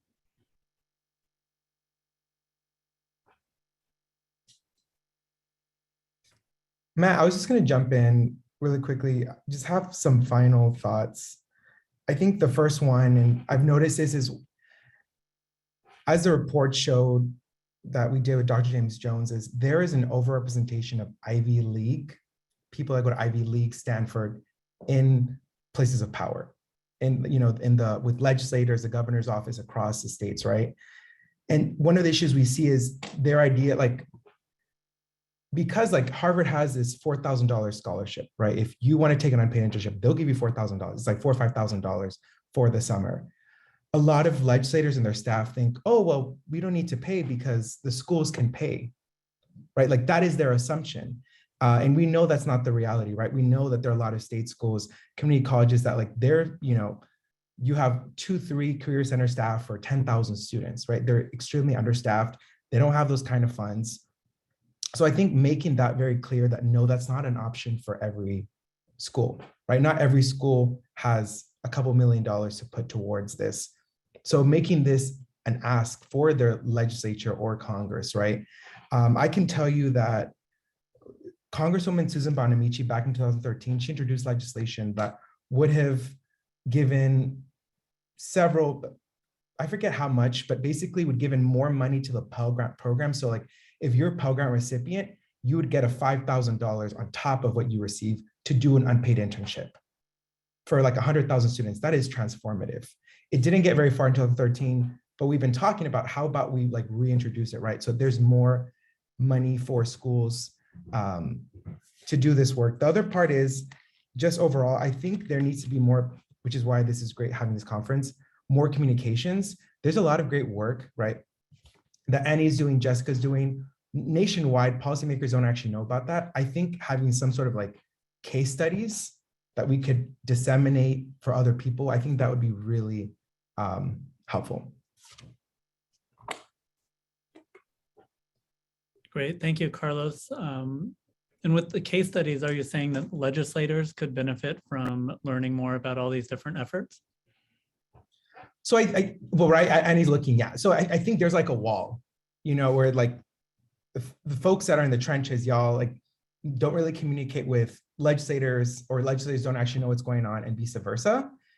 Having more communications, which clearly Annie's mastering and doing really well in Maryland, we need more of that, right? And I think from a narrative standpoint, there is a disconnect. Today's decision makers don't know what a student is going through, right? They think it's when they were 19. I remember giving a speech, actually Maryland, alongside Senator Van Hollen. This was 2017, we just started and we were talking about this. And I got, off the speech, and I got down from the podium, and an elected official came up to me and he was like, well, I interned for free at the DNC and I made it all right. And I was like, well, when was that? He said 1969. And I just, wanted to not be rude, but I was just with all due respect, Senator, in 1969, you could work your way through college. Gasoline was probably 10 cents, gallon, and probably a semester was, $200, right? That's no longer the case. So like, I think data, stories, hearing from students directly can change things. And also just like, forget about diversity, which always is very important, but it's also like being competitive for the, job markets. Like some states are losing a lot of talent. And this is one way of keeping them in. I know in Maine, the governor, as part of her 10-year economic plan, is she wants to make sure everyone in high school, by the time they graduate, has at least one paid internship, right? To just as a way to also keep people. And that will very much help in some Republican states where like diversity arguments don't get you very far. Right, thank you, Carlos. I've got a couple of questions about pay. Question for Annie, are the pay rates competitive? Is pay consistent for all interns, or how is pay rate determined? And then a general question, how much are companies paying students? I've seen $15 an hour in nonprofits, 25 in Fortune 100. Is there any research on how much we should be advocating for students? So I guess if any of you have anything to say about pay, have at it. Absolutely. I'll take some, and then people want to jump in based on your expert areas. So the MTIP average is $17.90. That is dependent upon, what the employer deems relevant. So obviously, if you're in a traditional engineering role versus a social media, that might look a little bit different, but that's the average hourly rate for the program that I manage. NACE every year does the compensation guide for interns, and I think the national average in 2020, correct me if I'm wrong, Joshua, was $19.54. So that's the national average. So just to back up Carlos's point, like gone are the days of unpaid interns. These are competitive rates, and still, I mean, I think you guys, everyone will probably know where I stand on the political spectrum, but that 19 an hour is not even really a living wage. So anyway, it depends on how you're coming into the program in terms of like your level. So the employer dictates what they're going to pay. And I should also say that you are required to pay minimum wage to participate in MTIP, which is just raised to $12.50 in Maryland. So a lot of work still needs to be done, but that is what I can shine. Now, those are more technical internships. So if you're looking at more of the nonprofit, it'd probably be, unfortunately, a little bit lower than that 17. Yeah, I'll jump in because people always ask, like, what's the right amount? And we try to be flexible because not everyone has like the same budget. I say this when we talk to like very small nonprofits, like at the bare minimum, you should at least provide food and travel, right? Like people should not have to take on debt to do an internship. One way to model it that we've given advice is just to Annie's point, like the minimum wage of wherever it is. So like in DC, just make it $15 an hour because that's the minimum wage, and it just makes it easier. Some are doing sliding scale. Like if you have a very tight budget, you want to make sure it's need-based, or like, at least front load, right? Like if someone's a Pell Grant recipient, they should be receiving more than someone that's probably well off. Just also wanted to add that like unpaid internships are not really an issue in corporate America. Most of them pay, it's really concentrated, kind of like Joshua said, in the glamour sector and the nonprofit sector. And I think is going to be basically like, it's probably going to need more subsidy from like government and other to make sure folks are getting paid. And I just want to piggyback one more time off of what Carlos was saying. So it's also about educating employers and your employer partners on what Pell Grant means. If they're interviewing a student who indicates that they're a Pell Grant recipient, explaining what that means to the employer is important. And college credits need to stop being used as an excuse not to pay people.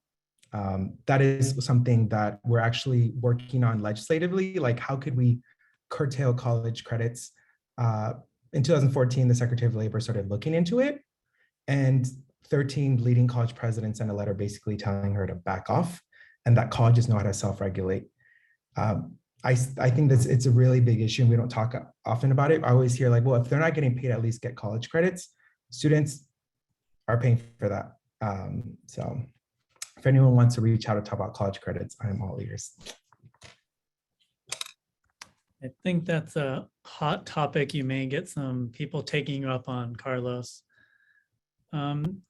Anybody have any other observations, questions? I'm not seeing tons more in the Q&A. Jessica, did you have anything you want to add as we sum up? I think we could probably take another break before the third panel, but did you have anything you want to chime in with? I just was going to say thanks to both Carlos and Annie. You've given me certainly some food for thought as I'm working in some of the spaces where we do have opportunities to advocate with our legislatures and that kind of thing. So thank you.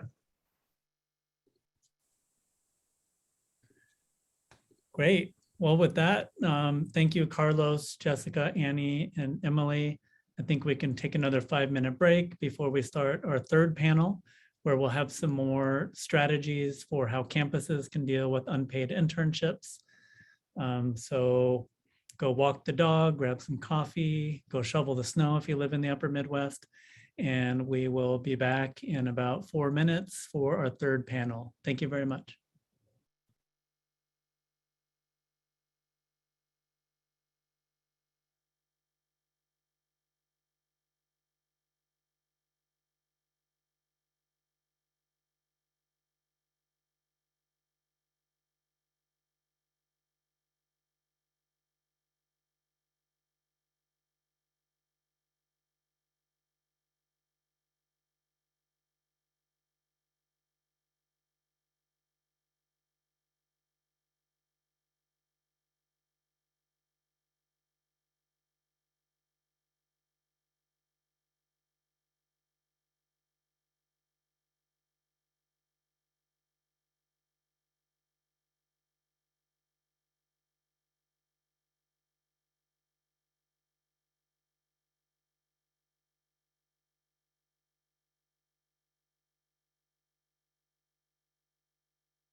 Okay, welcome back. Hopefully everyone had a chance to go get something to drink or take a little break here. We're gonna keep moving forward with this exciting conference.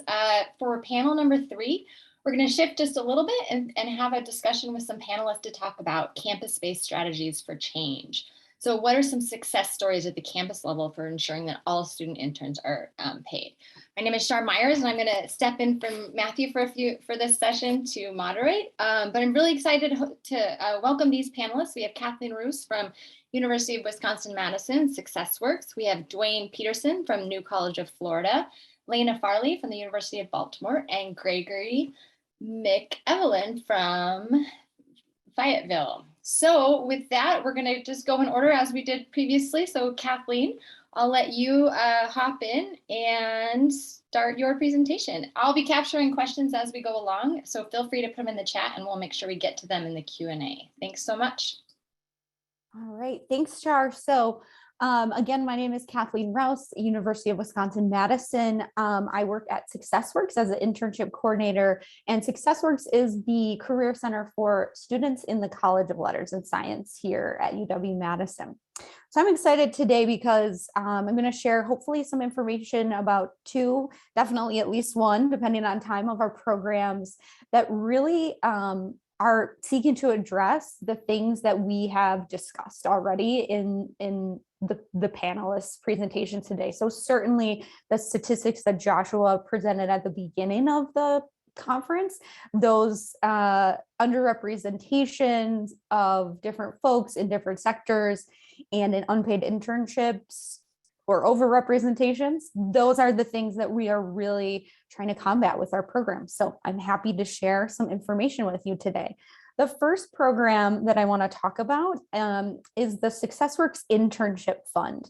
And I did share a link in the chat of the 4 Waves chat if you want to dig deeper into even more than what I tell you about in my 10 minutes. But the SuccessWorks Internship Fund is, you know, one of those, I guess, 20-25% of schools and colleges that have assistance for underpaid or unpaid internships.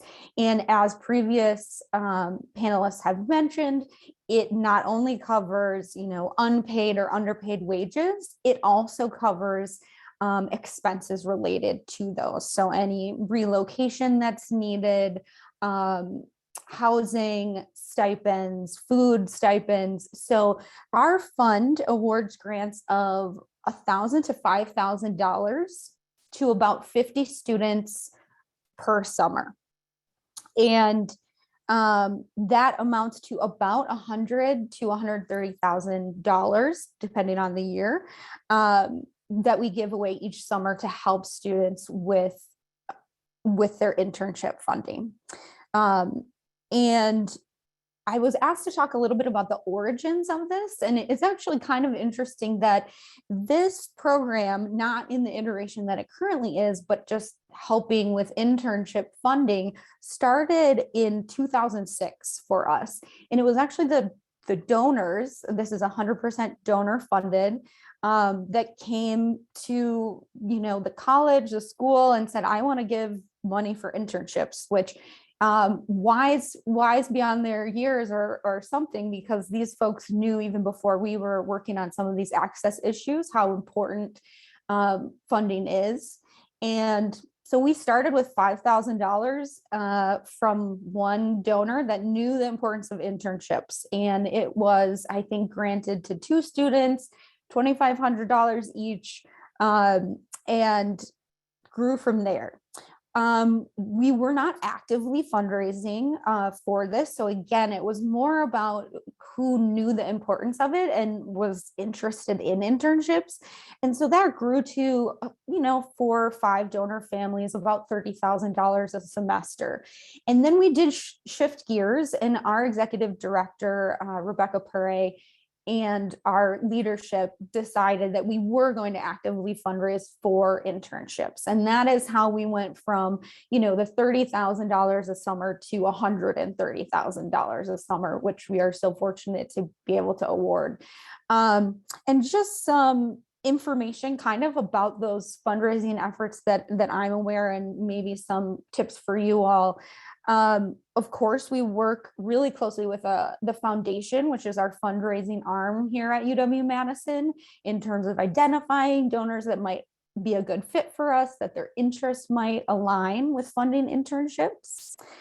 We also had an amazing champion in the dean of the College of Letters and Science. And I would say if you can get a champion in leadership, it can be so impactful. In terms of, our dean wanted career services in the College of Letters and Science to be their legacy. And they very much promoted career development, internship support of Success Works as a fundraising priority. And so it doesn't have to be the dean, but if you can get someone in leadership to help be a champion, that is super helpful. The last thing I'll say about internship funds, in terms of if you're interested in kind of doing the donor funded aspect of things, is this one is actually a pretty not easy ask, but it's a ask that donors really identify with, especially if, you know, as we've been talking about today, they had their own experience with an internship, maybe an unpaid internship, or they're just aware of how important internships are. We do a lot of stewardship with our donors, and I would say the one thing that they absolutely love is the connection that they can make directly to students, right? So, you know, they give $10,000 and they are going to know these are the students that I funded this summer. They're going to get personalized letters from them that say exactly what they did that summer, what they learned, and how grateful they are for that opportunity. And I think that, you know, just kind of direct impact that you can show them is a great stewardship practice.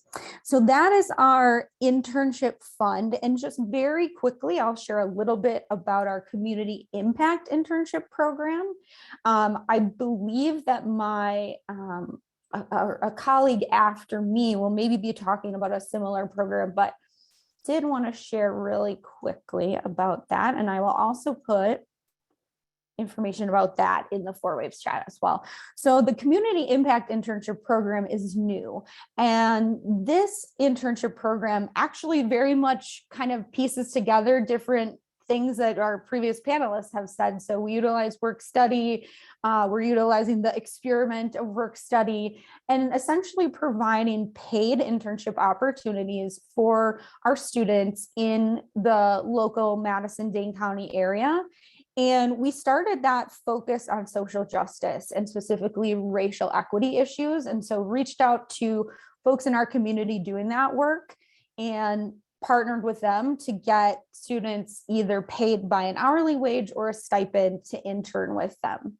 And the kind of interesting spin on this program is that we do utilize work study, but the match that you're supposed to provide. So for example, it's usually 75% the government pays, 25% the organization pays.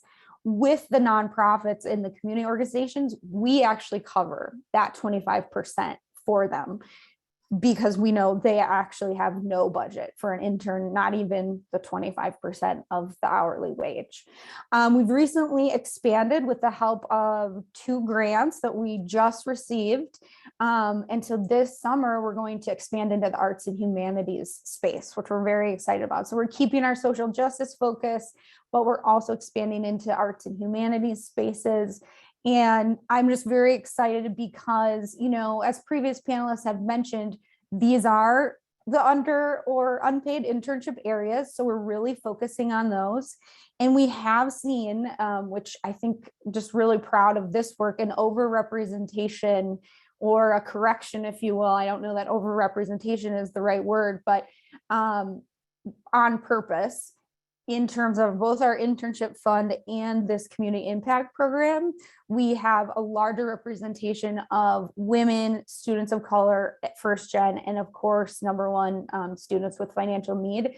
Those folks are all overrepresented by design in both of these programs. So we're really happy about that. I want to give a quick shout out to my co-manager of the Community Impact Internship Program, Emmeline Pradke. She, I believe, is maybe a participant here today. Couldn't do it without her. And I could talk forever about the administrative burden of financial work study, and I'm sure she could too.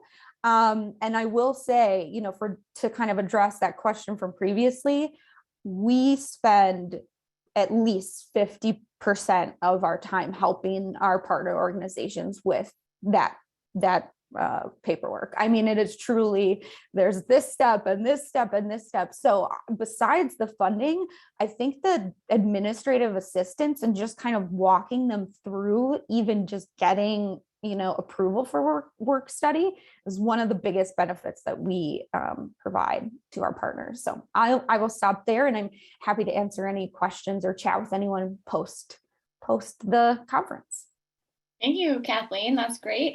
We did capture a few questions, so we'll loop back to those when we get to the Q&A. But now we want to hear from Dwayne Peterson from New College of Florida. Thanks, Dwayne.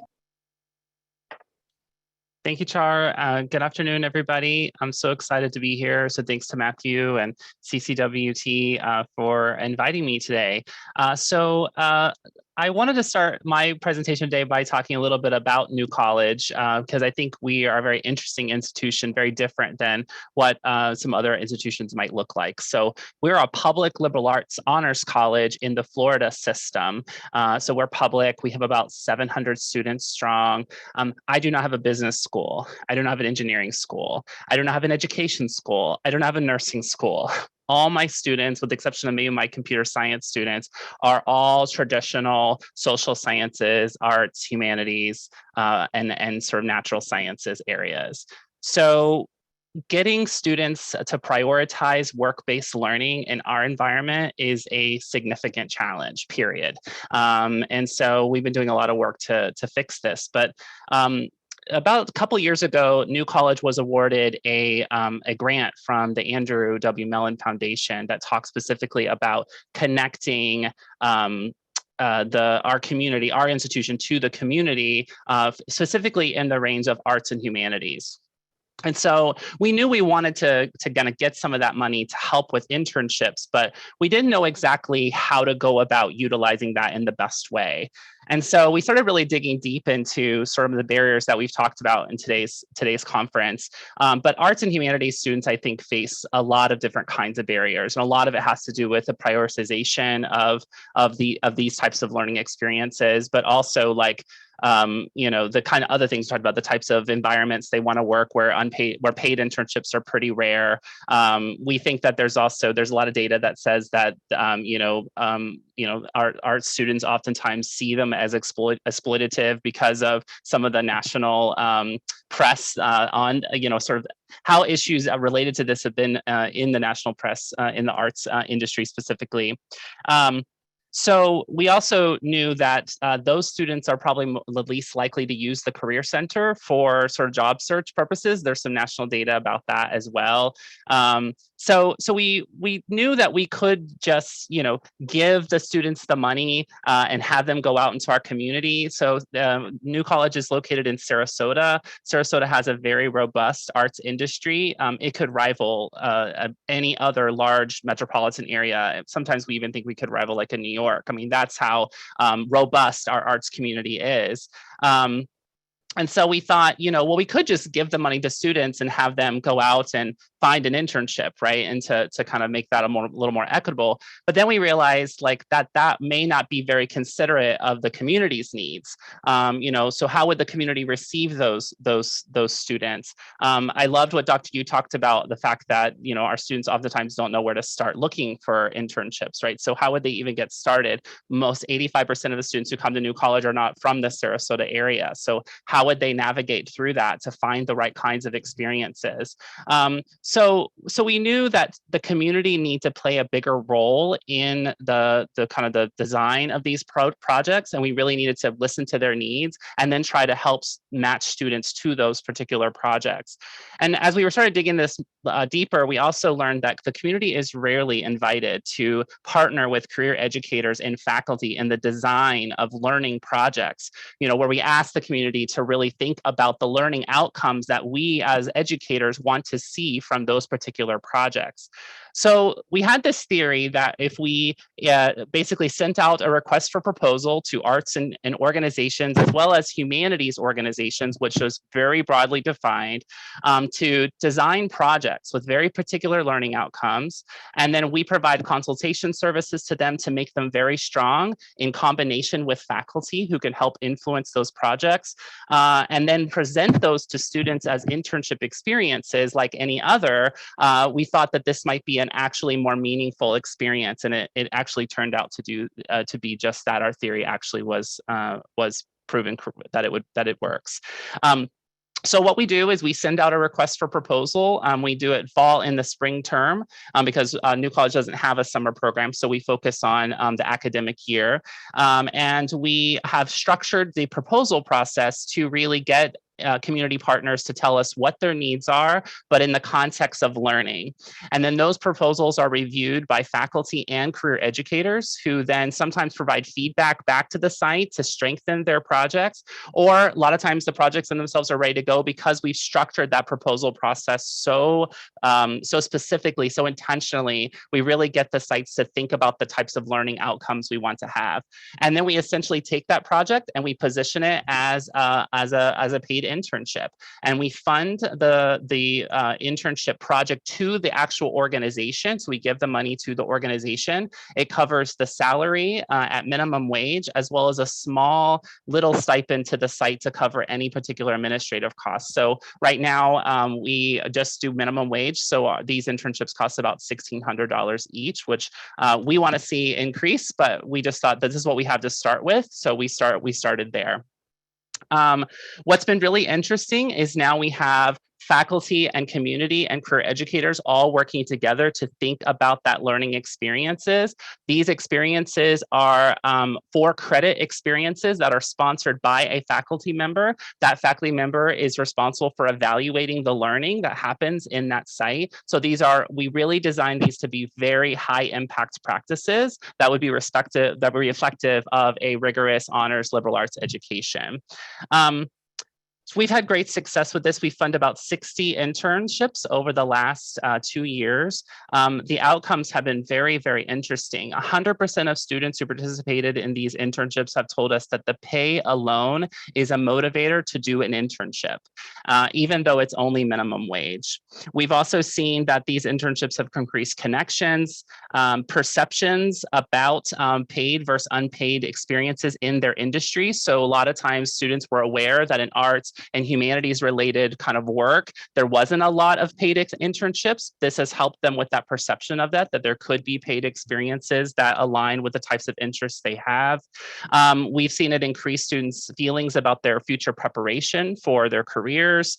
And what I really think has been interesting is it increases the seriousness that students take when they take on this project. So they take it on like any other academic experience. So they take it very seriously, and the pay helps to increase that seriousness.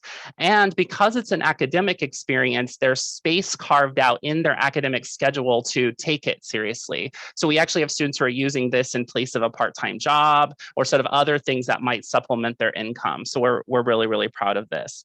So what we're doing now is we're thinking about this model and expanding it to other industries that are crowded labor markets for entry-level jobs, but also oftentimes have some capacity for entry-level work, but don't oftentimes have the capacity to think about kind of the training of students to do that work, specifically in things like education and behavioral health are just 2 of the examples that we are currently working on. Because what if we took organizations that have the capacity to potentially hire post-graduation, but gave them an opportunity to work with us in the design of very specific learning experiences that help our students apply provide their undergraduate education in the field, but also then are shaped by that organization in preparation for entry-level work.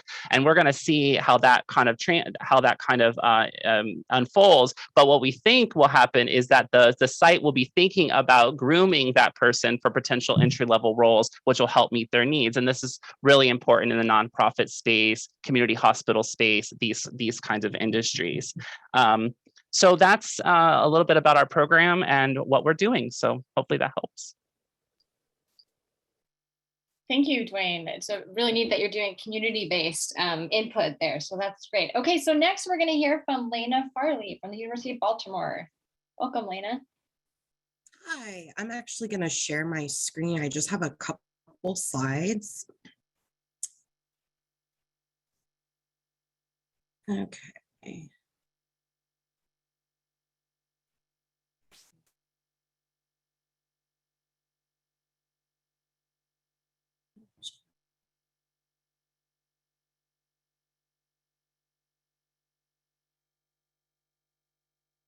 Lena Farley, and I'm the Assistant Director of Employer Relations at the University of Baltimore. And today I'm going to be talking about the Job Location and Development Program, JLD, in a way that students on our campus can experience internships while being paid for it. So the JLD program, it's a program that's offered by the Department of Education that allows students to utilize their federal work-study dollars by working off campus at a local nonprofit or government organization. There's a lot of gray area in this. You know, it literally is gray on purpose, which is pretty cool. So as long as they're, you know, a 501c3, as long as they're a government organization working towards the greater good, then they qualify for the program. So a little bit about the University of Baltimore. Our students, I would say probably like 80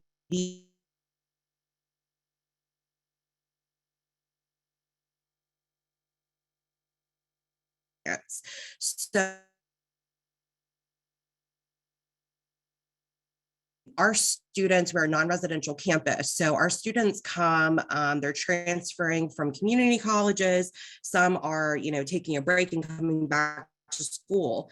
And, you know, the average age of our students around 28 to 30. So many of them are just wanting to, you know, finish their degree, move on, get a career, whether that is moving up in their current occupation or career changing, that sort of thing. But at the end of the day, they need resume builders. They need this internship experience. But with working while in school or taking care of family, oftentimes, if there is an unpaid internship, the student will opt out of an internship, opt out of this experience because they can't afford to not have a paid experience. So being the fact that a lot of our students do qualify for federal work study, they are able to utilize this program by working off campus and engaging in an internship, some sort of experiential learning program while getting paid for it. They're paid, it's a stipend amount that's paid over a semester period. So that does tend to fluctuate from semester to semester, but the general pay rate's around $13 an hour. And they work between like 10 and 12 hours a week. So the components of JLD, it's kind of like for our university, it's like a three-pronged approach. So I'll start with the Career Center. So the Career Center does most of the heavy lift. We provide oversight to the program. So administrative functions, and that looks like getting the student signed up with a contract, direct deposit stuff, tax forms, that sort of thing. But then also administrative functions in terms of, I guess this would be, well, I'll get there in a minute. garners host sites. So we also network with the Baltimore community. We have a number of nonprofits that reach out, city government organizations that reach out, wanting, expressing interest in interns, and we talk to them about this particular program. The neat thing is that not only does it benefit students, but it benefits the nonprofit community as well. If the nonprofit community can't necessarily afford to pay an intern at this moment, or maybe they're waiting, to obtain funding from a grant or something of that nature, this is kind of a nice way to get the talent that they need, without the expense of paying. So it's kind of a win-win situation. And then the Career Center also engages in student development. So we utilize the NACE, career readiness standards, and have the students do a self-assessment, their host sites do an assessment on them. We meet with them, we have them, write a reflection paper, do informational interviews with folks at the nonprofit or government organization, just to really build up their network and professional skills. So that's kind of the Career Center piece of it. Once a student is identified saying, yes, they're matched and with a host site, they then go on to financial aid. I let financial aid know so-and-so has been placed at this organization. They then award the student. Once the student's then awarded, then all of that paperwork, the HR paperwork, we send it over to human resources, and then they process the contract, and students then are able to start putting in their timesheets bi-weekly. So that's kind of the logistics and components. And then the last thing I want to talk about is just student success. So I just wanted to highlight one of my students, and I got her permission. So this is one of my students. She's awesome. Her name's Numalizo, and she is, her story is just really powerful. She's a mom of 8, currently pregnant with number 9, full-time student.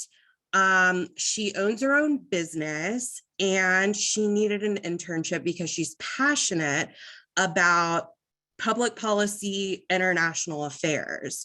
So she got connected with a nonprofit in our area, International Social Services, and she's a repatriation case manager. So not only is she getting paid to do this, but she's building up her resume, doing what she wants to do, setting up her up for success in life. So she's just one of many awesome students that have participated in this program. And yeah, it's one of my, out of all the areas, that I work in the Career Center, this is probably the area that I'm most passionate about. So I will stop there, and thank you guys. Thank you, Lena. Okay, we have for our final presenter, we have Gregory McElveen from Fayetteville State University. Welcome, Gregory. Hello, thank you. Appreciate the opportunity to be here with this illustrious group and all of our those who are attending online. My name is Greg McElveen. I'm at Fayetteville State University in North Carolina. We are about 90 miles or so south of the Research Triangle Park area, and located near a major military base, Fort Bragg. So we are an historically Black college, though we're very diverse. I'll just give you a little background of the university, and then we'll go into our internship. So we are roughly 6,700 students. Most of our students come from relatively economically challenged backgrounds. Our state categorizes counties by kind of economic tiers, with the lower, more economically challenged being tier 1 and tier 2, and then the major metro areas being tier 3. So most of our students come from these lower tier 1, tier 2 counties.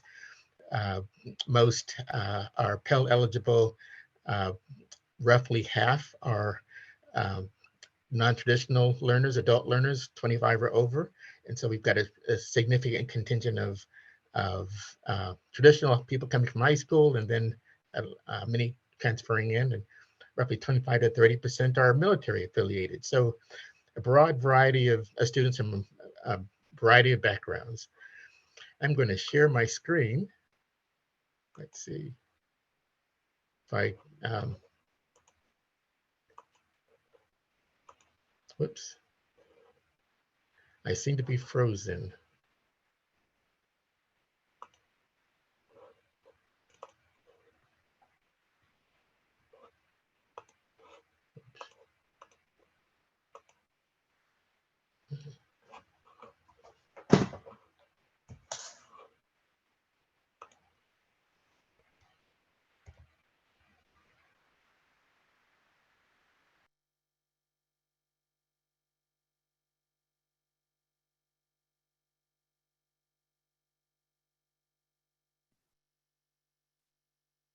Uh-oh, did we lose Greg?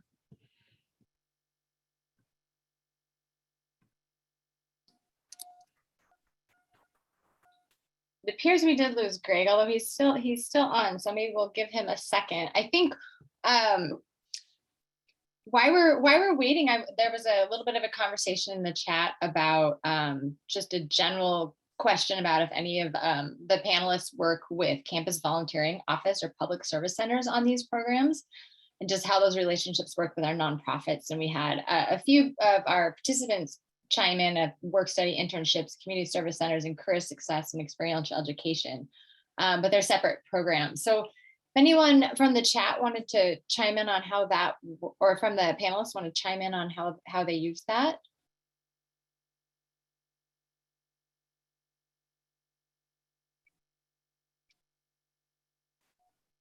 I'll go. I apologize. I might. Oh, sorry. No, hey, Greg's back. Go ahead. I apologize. I'm not sure what happened. Sorry, I'm not sure what happened, but let's see if I can share my screen.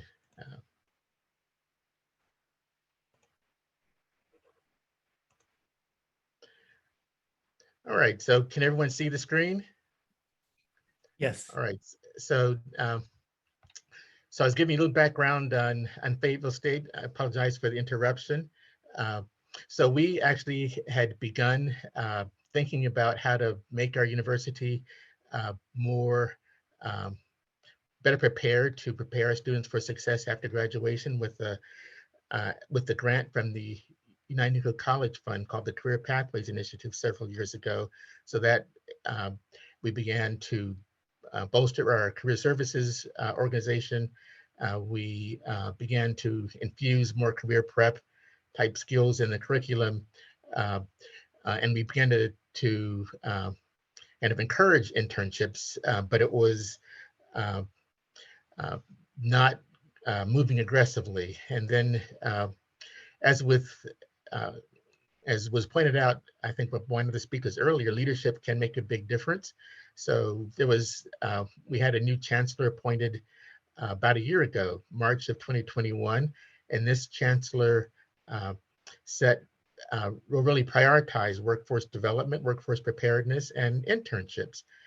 So we set very aggressive growth for paid internships, really is an matter of equity. As has been pointed out, we have had many courses which offered internships, both in business, computer science, communication, throughout the curriculum, criminal justice, but most of those were unpaid, and many students were not able to access them because they needed to work, and the time required for those internships was just not feasible for them to spend.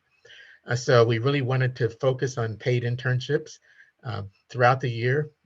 Most of the paid internships that we had before were just during the summer. We set targets to improve fall and spring paid internships as well. And as been pointed out previously, much of the historically the paid internships had been from the corporate sector, but even for us, for our university, Um, we found that many of the corporations who were offering internships had not previously been really recruiting from universities such as ours, HBCUs that were not flagship institutions. So we really set about to improve the visibility of our institution, improve the visibility of our students and all the capabilities that they could offer. And part of that was establishing a new position, Director of Corporate and Employer Relations, which was housed in our University Advancement Division, our fundraising division. And the idea was, as we are reaching out and establishing relationships with corporations for fundraising and foundations, then those same corporations could be willing to provide internships and vice versa. As we're pursuing relationships to pursue internships, we will be soliciting in opportunities for broader relationships with investment to help improve our capacity to serve the needs of our community, the needs of the workforce. So that, and then this, of course, there's this position collaborated closely with career services. So the idea was through this position, we would kind of establish pipelines and relationships with corporations, identify internship opportunities, and then essentially kind of interlock with career services and work with career services to connect the students with those opportunities. So this position was outward facing, whereas our career services team is focused more on our students and faculty. So it's a kind of a teamwork effort to identify opportunities and then match them with the appropriate students. And of course, this was all based on an understanding of how important internships are. And so this is, we've seen lots of data. This is just a couple of data points that we reviewed with our faculty to make sure that they understood how important this was, and the fact that we all think that we're doing a good job typically in our various areas, but there's research that's been done that among those doing the hiring, that traditionally many of those hiring our college grads don't see them as well prepared with key soft skills. They may know the content, but not necessarily how to be innovative or think through problems that aren't well laid out, et cetera. So we know, we've seen this, and so the idea is we need to do more as institutions to prepare our students for success, whether it's in a job or whether it's in a volunteer activity. We just, there's opportunities to prepare our students more effectively, and employers, of course, tell us that internships is probably one of the best ways to do that, to build those applied learning skills. So we found that this message of paid internships as a vehicle to enhance our student preparation, enhance our student capability to be successful in whatever trajectory they want to pursue is resonating with employers. But it's a kind of a university-wide effort to develop these partnerships with employers. So there's a kind of a catcher, this director of corporate employee relations, who's responsible for essentially kind of coordinating and nurturing these relationships, but the leads can come from all throughout the university. So faculty working with employers, like in the business school, somebody may come to our accounting faculty saying, I'd like to hire some students for accounting. Well, that faculty member will then direct that employer, connect them with our director of employee relations, say, here's somebody who'd like to work with us. Or our student affairs vice chancellor has a relationship with a major corporation, leader of the major corporation, and identified opportunities there. Or alumni come to us. And then, of course, people come to career services. So It's very much a university-wide effort. And over the past year, since we've been really focusing on this, we've identified an additional 70 employers who are able to pay for internships. And funding sources come from employers, but they also come from other sources as well. Like we have some foundations in the state who specifically fund internships for nonprofits and government agencies. The state of North Carolina actually has an internship program where they will fund selected internships at major corporations. We've got, federal workforce development funds, typically managed through workforce development boards and that are managed typically at the county level that have provided funds. And then there are university funds that will be made available, some through HERF funding and some through other sources. So we leverage all these sources, reach out to employers, and have a very aggressive effort to build this network of paid internships for our students. And then we're really trying to make sure that our students understand the importance of these internships as well as our employers. So we actually invested in a video wall, 2 video walls actually. We call it Careers to Success wall. One you see in the left identifies and celebrates employers. This is just a sample of some of the employers that have agreed to provide paid internships, and so we find that this is located in a very visible, highly trafficked location in our student center. And we often, there happens to be a major event space near here, so we'll have various community organizations in addition to university meetings at this event space. And so many times we will bring employers by and will describe what this is all about and say, oh, I want to be in that wall, which is what this is all about, trying to encourage employers to see that this is important and that they've got a lot of company in making these opportunities available. And then, Greg, can I just interrupt you really quick? Do you mind hitting present and forwarding the slides, because we're not able to follow along with where you're at? I'm okay. Yeah, if you hit present, then we can, and you forward, we can see, or if you click on the slide that you're talking about, it would help us follow along. Thank you. Okay, so I'm on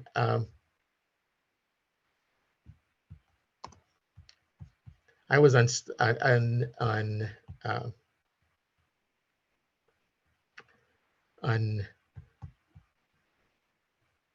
video mode, but on screen share mode, but it looks like that that wasn't the best mode. No, you were sharing your screens. We just hadn't forwarded along. We were still on your title page. So if you share again, we can see it. And then you had just clicked to the right one and we were able to see it. So thanks. Can you? Here we go. Yep. Now we can see the slide you're on. That'll work. And if you just keep clicking through, we'll be able to follow along. Okay. So all right. I apologize. Okay. So this is the chart that I was talking about with the showing the data on the importance of internships. This is the chart that kind of described the range of funding that we're using to support internships and the range of sources of information about employers who could offer internships, with leads coming from throughout the community and from throughout the university. Then this is the student center video wall that highlights students. So we want students to see that this is something that is accessible to them.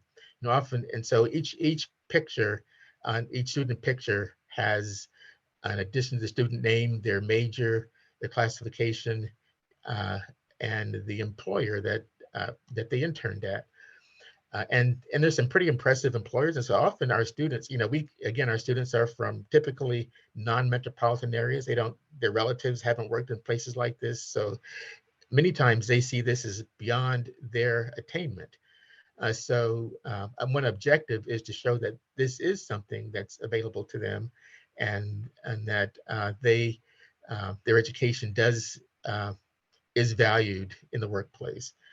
And so this has done a lot to increase the interest in internships among our students and increase interest in supporting those internships among our employers.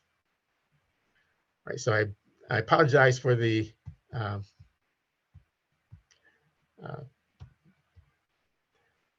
technical difficulties, but I will end there. Thank you, Greg. You did some good troubleshooting there between freezing and then fixing the slides for us. So thank you. And we had a lot of positive remarks about the video wall in particular, that looked really, really neat. So while we were having that moment of Greg getting linked onto our webinar here, Lena was going to share with us some of the ways that they're accessing their volunteering office or their public services office for your JLD program or perhaps a different program. Well, I was just going to say, so we have like a volunteer service learning in our Center for Student Involvement, but then we also partner with,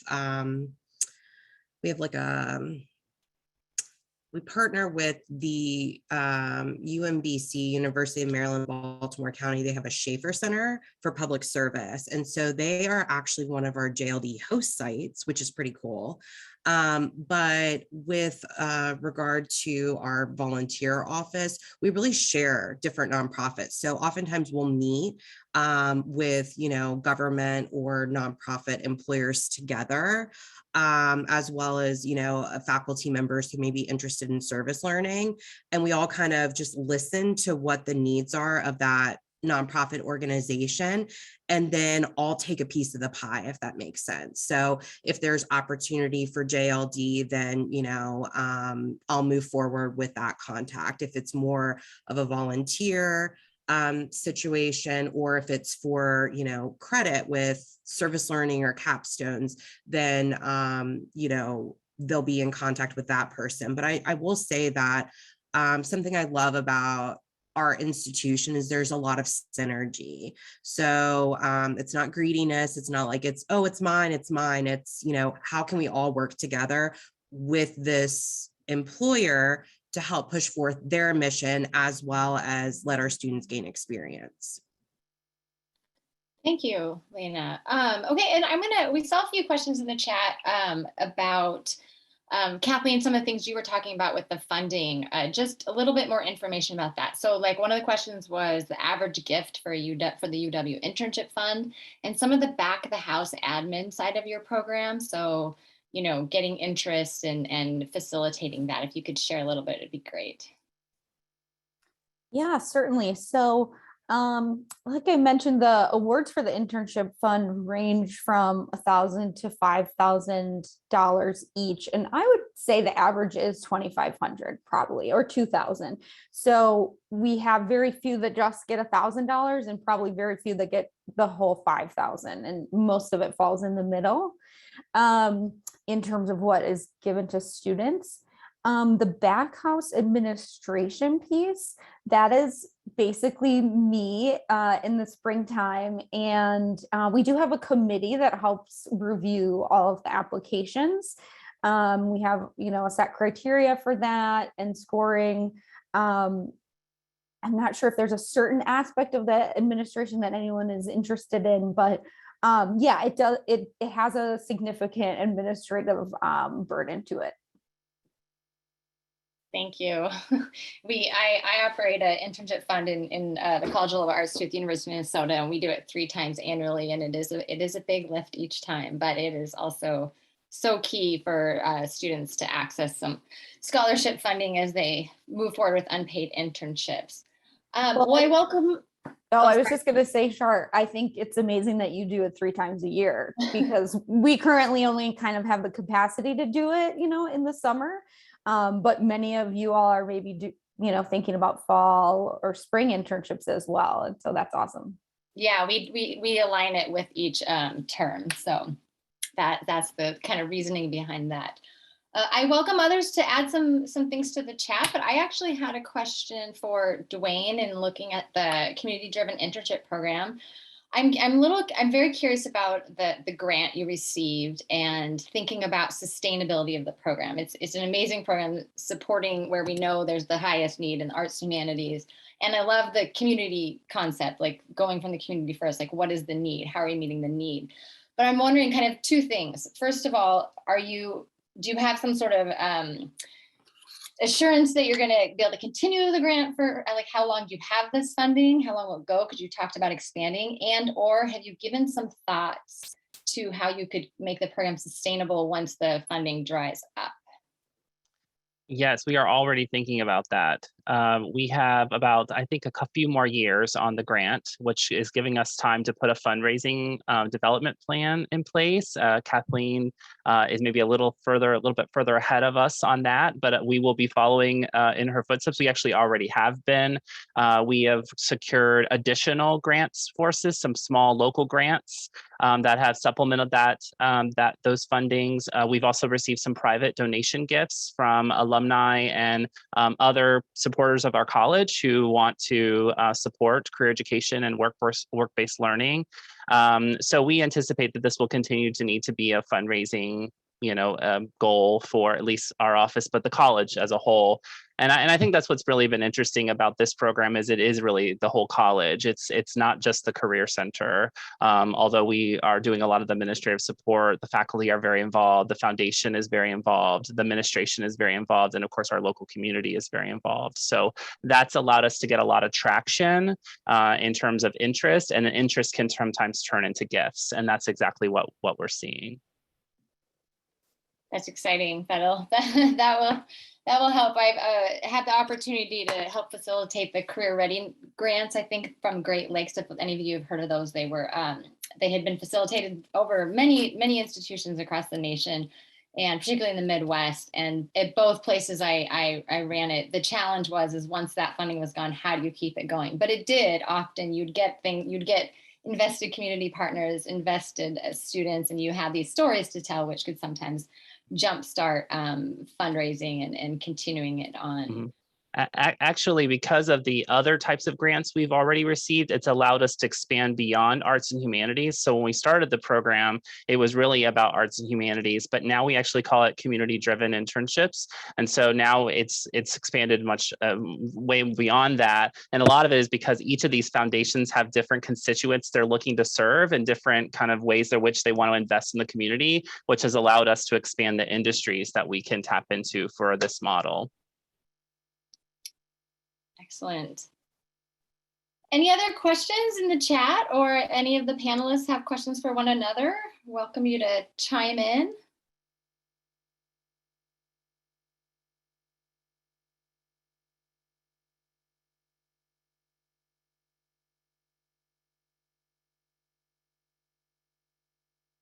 Okay, well, if that's the case, I think we can give everyone just another minute longer for a break. It sounds like we will meet back here. Correct me if I'm wrong, Matthew, but we will meet back here at 2:15. That is correct. We will have our lightning round starting at 2:15 that will be facilitated by a couple more colleagues that were on the planning committee, Patrick Green, and I believe Stephen and Don. And so, yep, could take another short break. In the interest of moving along the afternoon, maybe we can start in 3 or 4 minutes. So I guess be ready, Patrick and colleagues, and we'll do our lightning round next. Thank you all to the last panel. That was awesome.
We'll get started in just a minute.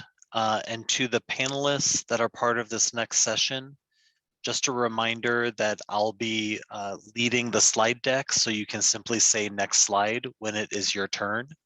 And I'll be asking each of you to introduce yourselves to the group.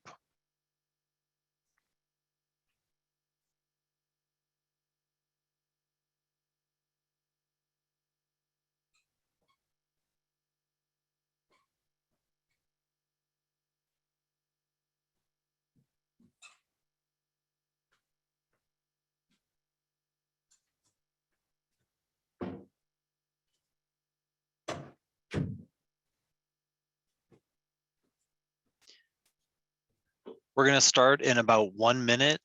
So since we ended the last session early, we're going to start just a couple minutes early to make sure there's plenty of time for dialogue and conversation.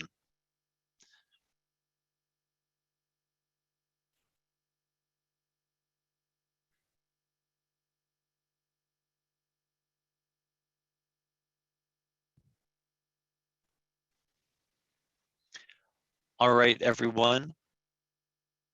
I want to welcome you to this session. My name is Patrick Green, and I'm the Executive Director of the Center for Engaged Learning, Teaching, and Scholarship at Loyola University Chicago. I am also here representing the National Society for Experiential Education, or NSEE, which is a co-sponsor of this session. And I had the great fortune of being on the planning committee, and a couple of my colleagues who are also on the planning committee and will be helping co-facilitate and keeping an eye on the chat and Q&A are joining me. So I will ask Stephen if you could unmute and introduce yourself as well. Hi, everyone. I'm Stephen Mino, the Assistant Director of Internship Programs at Suffolk University. Happy to be here. Thank you so much, Stephen. And Don, could I ask you to introduce yourself? Good afternoon, everyone. I'm Don DeMaria, Director of the University of Georgia Washington semester. It's good to be here. Thank you so much. So Don and Stephen are going to be keeping an eye on the chat. If you have any questions, they will certainly raise those after each of the lightning sessions, as well as they may be engaging in questions that they have as well. I just wanted to let you know, as I go to the next screen, that we have a series of 6 presentations. We're going to move very quickly. Each of the lightning sessions will be about 5 minutes, followed by 5 minutes of Q&A. Again, we encourage you to post those questions in the chat, and Don and Stephen will be helping keep track of those questions, or will be raising questions themselves. So without any further delay, I have the great pleasure of passing it off to my colleagues, Ben and Lori, and I will let you introduce yourselves. And just a reminder, please say next slide when you want me to advance. Thanks, Patrick. Hi, everyone. My name is Ben Traeger. I work at the Center for Community-Based Learning, Leadership, and Research at the University of Wisconsin-Milwaukee. I'll be leading our presentation today, but I'll let my colleague introduce herself quickly. Hi, everybody. My name is Lori Marks, and I work with Ben at the Center for Community-Based Learning, Leadership, and Research at UW-M. So we'll be talking to you today about the Student Success and Talent Pipeline Initiative, and this is a partnership between our university, so UW-M, and the Metropolitan Milwaukee Association of Commerce.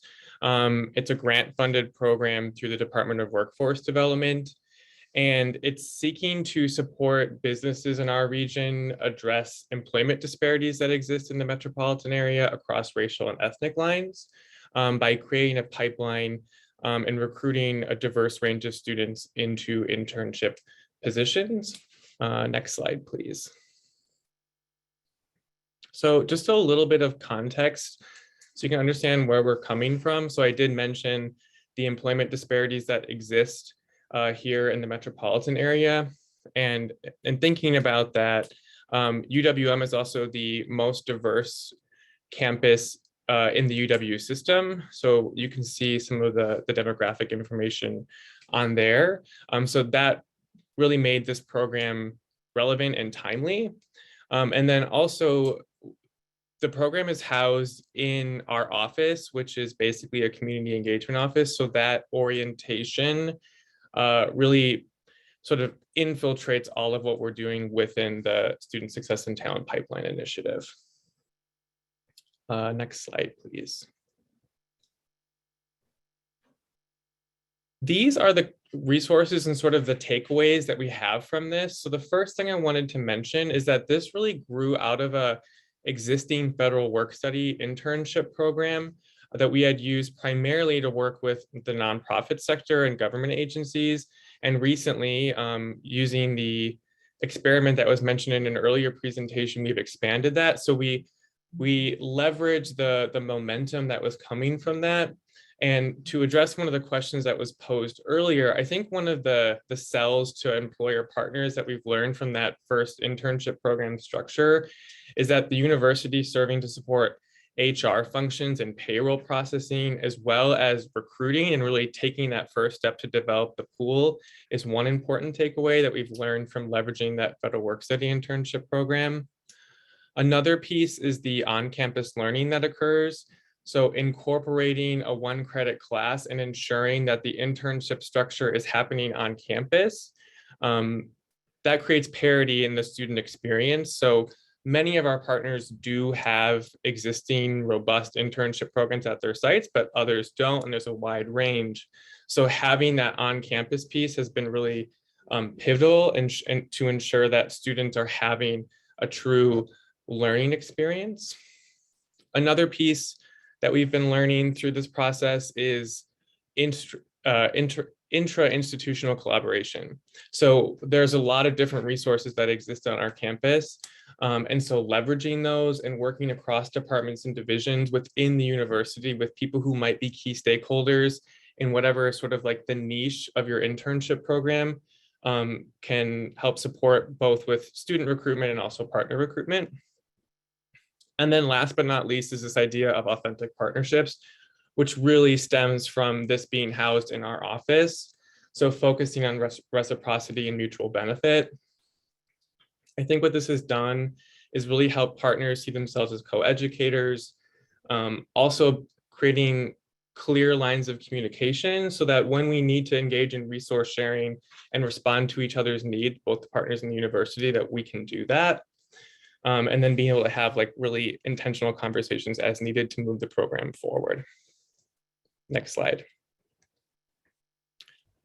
And just looking to the future, we've learned that the big sort of draw for partners is not necessarily the subsidized wages that interns have, but it's that ability to recruit interns. So seeing that as leveraging in the future and maybe having those employers contributing financially to move us beyond the grant period, but still relying on federal work study to fund partners who are under-resourced. And then seeing the federal work study program and this program sort of come together into one program is what we'd like to do in the future as we continue to understand any other remaining barriers to access that might exist for the students who engage in this internship.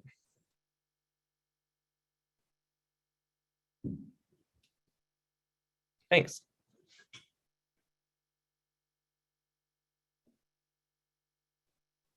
Thank you so much, Ben and Lori.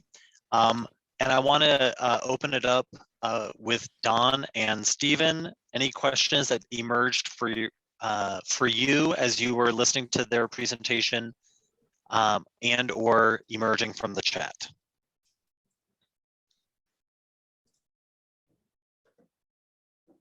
Right now, there's nothing in the chat, Patrick, and no, let me double check the Q&A. No, nothing there either. All right, well, I do have a question. Ben, as you were explaining the orientation, you emphasized the community engagement orientation, and then you went into further detail as you talked about authentic partnerships and talked about reciprocity and mutually beneficial relationships, which tends to be language that you find in community-based learning, service learning, community engaged learning.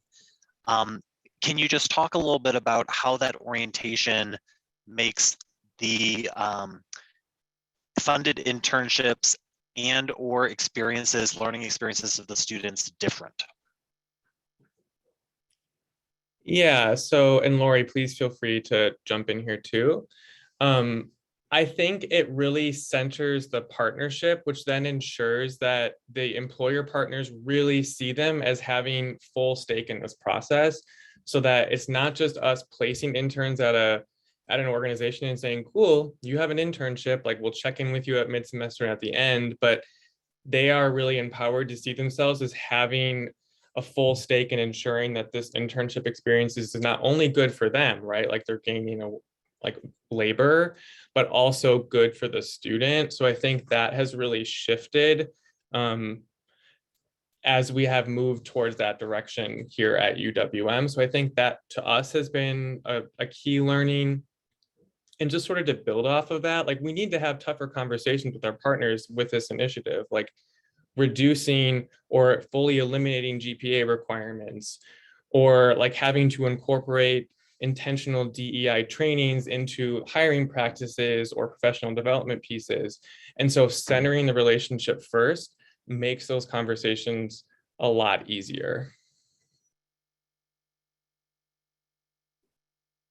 And I want to elevate something else that you said, Ben, before we move on to the next lightning round presentation, which is treating the employer partners as co-educators, as you were talking about those relationships. And that's a different orientation. We try to do the same thing here at Loyola University Chicago, so it resonates with me, but that's a very different orientation when you're talking about employer relationships, employer partnerships, and centering those relationships, because it moves it beyond a transactional relationship. And I just wanted to know if you and Lori could speak to that a little bit. Sure, I'm happy to offer some thoughts on that. You know, one of the things that folks who work in the community-based and community engagement area know is that it's critical to engage employers and sites in building that co-educator identity.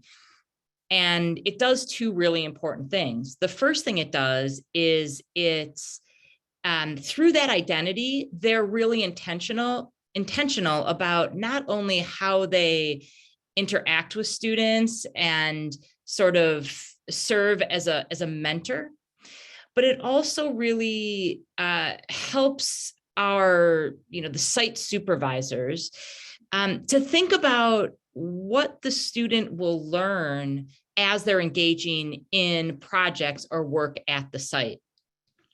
So I think, that co-educator identity is really important because it gives our partners space to be really thoughtful about how they're working alongside the students. And then the other thing I just want to mention about that is when the partners are identified as co-educators, they start to make sort of identity with the university as well. And so that helps with the longevity of the partnership. Great. Thank you so much. I really appreciate the comments, Ben and Lori, that you've made. And we're going to move on to our colleague, Katie Johns. So I will turn it over to you.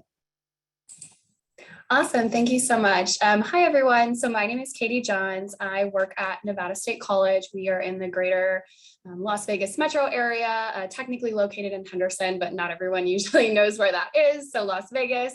And I'm going to be talking about an internship funding program that we recently instituted. Well, I guess it's still going on for the first time this spring with Parker Dewey.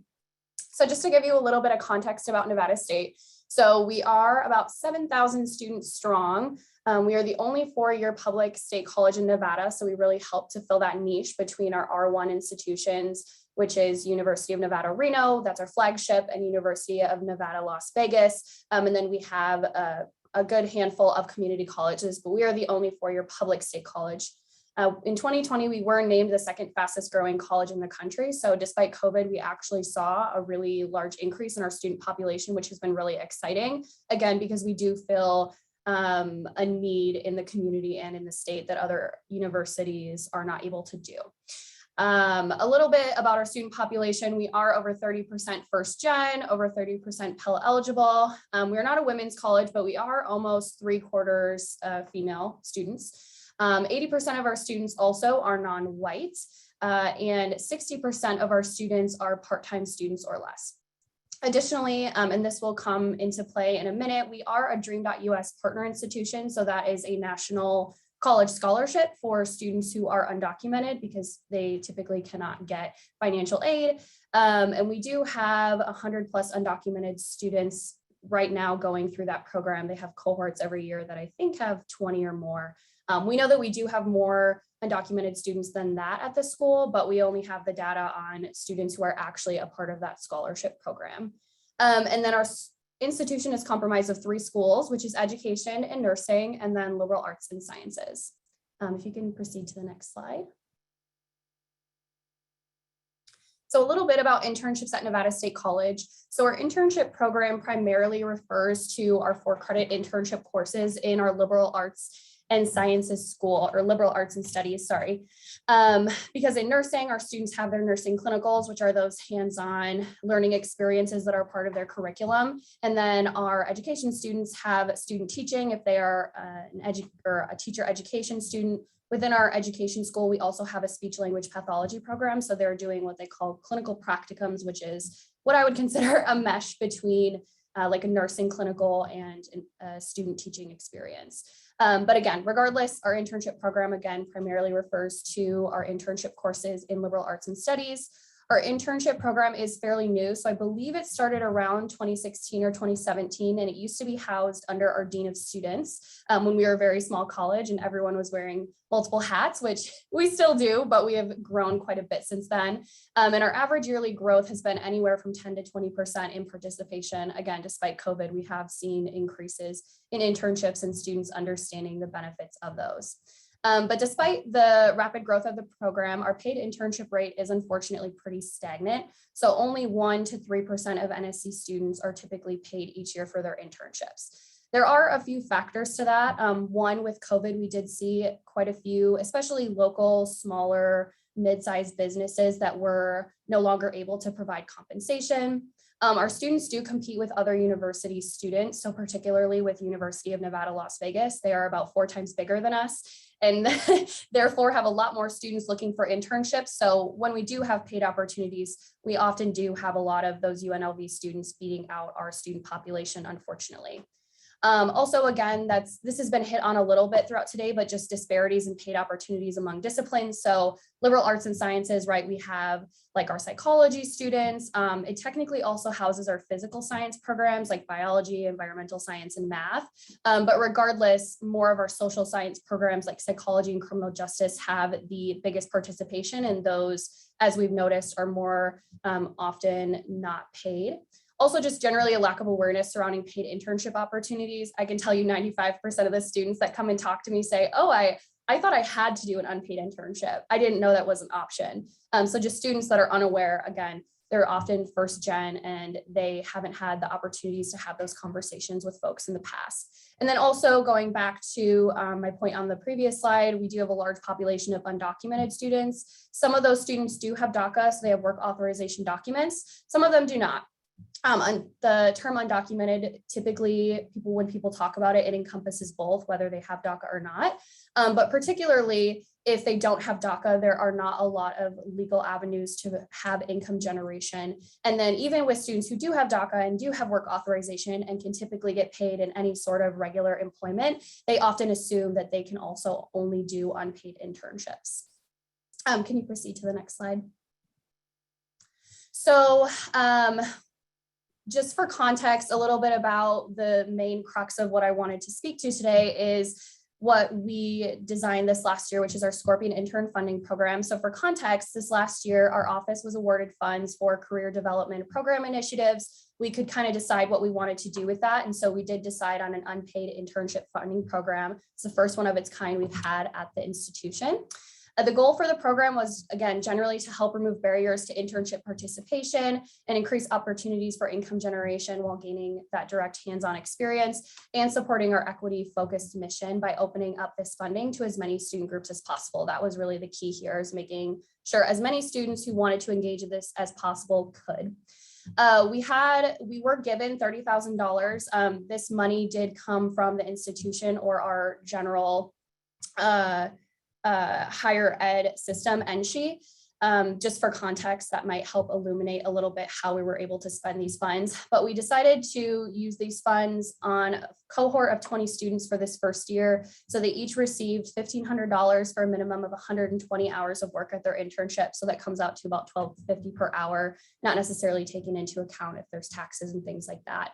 And then for general eligibility, we just ask that the students be degree seeking, because we do have some that just take a class or two here before they can get back into, say, an R1 if they had a lower GPA or something like that. They did have to have a social security number or an ITIN, which I'll get to in a minute, and be enrolled in at least 6 credits. And then the internship did have to be an approved organization from our institution, whether that was a nonprofit, government agency, or small startup that was unable to pay their interns.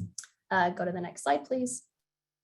So the real reason that I wanted to talk about this today and talk to you all as a group was, I know today we focused a lot on how do we actually get the funding, but my perspective on this was, or in this instance, we had the funding, but it was, where do we go from there again, and how are we able to make sure that as many students as possible have the opportunity to apply for this funding. So we did explore many options. We explored paying them directly from NSC, almost as like employees or as a scholarship. But unfortunately, there were many issues with both. So if you're paying students directly from the university, then our HR told us we had to pay them hourly, and therefore students without DACA could not do that because they do not have work authorization. Again, we have a large population of those students. There's some also legal issues with that as well that I won't get into. And then we also talked about a scholarship, but because the funding was coming from the institution or our larger educational system, it had to be considered an institutional scholarship and therefore would really have really high like GPA requirements. We had a 2.5, and institutional scholarships need like a 3.0 or a 3.25 or something. They had to be full-time enrolled. They couldn't be part-time, et cetera, et cetera. So ultimately, this last year, we actually instituted for the first time Parker Dewey, so their micro internship program. They're great. And in having conversations with them, we learned that we were able to actually utilize them as our payment source. So there were a few reasons we decided to go this route. One is they only ask for a nominal fee of about 10% to handle all payment processes. So that includes getting the payment to the students, like the disbursement, the tax reporting documents, et cetera. Parker Dewey also pays individuals as independent contractors with a 1099 form, meaning they don't, again, need a social security number to be paid. Students do need an ITIN, which is an individual tax ID number, but if a student does not have DACA or work authorization, they can apply for an ITIN, and there are a good amount of students who actually have an ITIN but don't know it because their parents maybe got one for them when they were younger, when they first immigrated. Also, again, we could set our own eligibility requirements and make it open to as many students as possible. And finally, allow the funds to go directly to students so that they could use the money as they see fit. Again, if you do it as a scholarship, it's going to go towards any student bill that they have. But this way, you know, if the students are paying for new clothes to do their internship or gas to get there, they could use that money towards that however they wanted to. And then it didn't affect their financial aid or on-campus employment, which would have been an issue if we paid them hourly. So again, just all in a nutshell, thinking about how once you get the funds for these programs, how are you actually paying them out to students in an equitable fashion that isn't impacting different, immigration statuses and things like that. So I did put my contact information on here and Kristen's contact information. She's the director of partnerships at Parker Dewey and the person who's been helping us with this. I hope I didn't go over time, but that's all I have. Thank you. Thank you so much, Katie. And in the spirit of time, we are actually at time. We probably have time just for one question. So I don't know if there's a question, Don or Stephen. I do have a question, if that's all right, Patrick. Just from, and this may be I'll had two, but I'm going to go with the technical one, maybe. Also at a public institution, taking operating funds and giving it to Parker Dewey, like, paying Parker Dewey. What was the kind of justification and how did that work in your state? Because I see, I think about other public institution colleagues, how that may be a challenge. Yeah, so we did have to work out an MOU with our contracts team. And initially our contracts team, our legal team, HR, they were really against it because their thought process was, okay, if we can do this in-house through a scholarship or through paying the students directly, why don't we? But we just continuously pushed really hard and utilized the data from our student participation and the barriers that they were experiencing to say, okay, we understand we could do this in-house. But if we do this in-house, we are excluding probably 30 to 40% of our student population. So yeah, we had to work out an MOU essentially. Thank you so much, Katie. I know that we probably would want to spend another 30 to 60 minutes to explore this further, but as Katie mentioned, her contact information is there as well as her partner at Parker Dewey. So please do feel free to follow up with any of these presenters if you would like more information. So now we're going to turn it over to our colleague, Megan Hollis. Good afternoon, all. My name is Megan Hollis. I'm the Associate Director of Health Sciences Career Advising, and I'm housed in VCU Career Services. I'm here today to talk about our internship funding program, which we have just stood up and are currently in the review process for. Next slide, please. Just a little bit of background information about Virginia Commonwealth University. It's a 4-year public research university in Richmond, Virginia. We've got about 30,000 students, and you can see some of the demographic information here below. So 32% are an underrepresented minority, 32% are Pell eligible. We have about 30% of our freshman class from the fall 2021 that are first generation college students. It's also worth noting that VCU is a relatively young university in its current format. So in 1968, the Medical College of Virginia merged with the Richmond Professional Institute to form Virginia Commonwealth University. Next slide, please. A little bit about our program overview. If it feels like I'm going through really fast, slide 5 has all the information that I want to talk about. So I want to make sure I maximize my time on that. But our internship funding program, the purpose of it was to provide students with the opportunity to participate in internships that may not have been possible. So whatever financial barriers that they're facing, as we've heard throughout all of today, VCU students face those too. Sometimes having to choose between a part-time job that may or may not relate to their academic or career goals and an internship that may be unpaid or underpaid. And so we are trying to reduce barriers for that. As I mentioned, we are in our pilot year. So we opened our application process in January of this year and we closed it on March 15th. So we are currently in our second round of reviews. And I'll talk a little bit about our review process in the next slide. I'm sorry, that wasn't a cue to go to the next slide. I'm not done with the other one yet. Thank you. Sorry about that, Patrick. Currently, just a little bit of the guidelines for our program. It is open to all undergraduate students in good standing, which means they have at least a minimum GPA of a 2.0 at VCU. And we also are requiring them to be enrolled in classes for the fall semester, because once we select them, once we give them money, we're going to be tracking and keeping up with them throughout the summer. We let students know that their proposal could be funded for up to $5,000. So it's variable depending on kind of what the student asks for, what the funding availability is that we have. And then we have some restrictions around the funding. So it cannot be used for tuition or program fees. So that signs out a lot of the pay to play internship experiences that students find and participate in. And some of the programs at either VCU or some universities. But we did say, this is to cover all those things that go along with an internship that a student may not think of, or that their stipend that they're getting may not cover. So lodging, childcare, supplies, all of those things. Now, next slide, please. A little bit about our timeline. So this was one of our goals that we worked into a 3-year strategic plan. So we've been working on this since the fall of 2019. So in that first year, we worked on benchmarking. We reached out to many universities to see how they worked their program and worked on sourcing funding options. In that second year, we worked on getting support. So reaching out to our campus colleagues to figure out what their stances were on that. We ended up getting a lot of great support, which is super helpful. Worked on writing out the logistics. So what would it look like for students to move through this program, for me as an administrator to run this program, and fingers crossed, keep your fingers crossed for all of us. We are writing a proposal to get a staff member to fund this or to lead this program. So it won't be kind of an add-on to everybody's jobs. ideally. And so this last year, we've been working on enlisting campus partners to assist in the application review process to kind of make sure we have that campus-wide support in launching. Next slide, please. So here's where I want to spend the majority of the time that I have left. I'm going to start with the last bullet point because I think that sets the stage for where we are now. So VCU in 2018 started working on a requirement that launched last fall called the REAL initiative. So relevant, experiential, applied learning. And I think we see this at a lot of universities these days, is that requirement of one or certain number of experiential learning opportunities. So that was a natural partnership in terms of how we did that.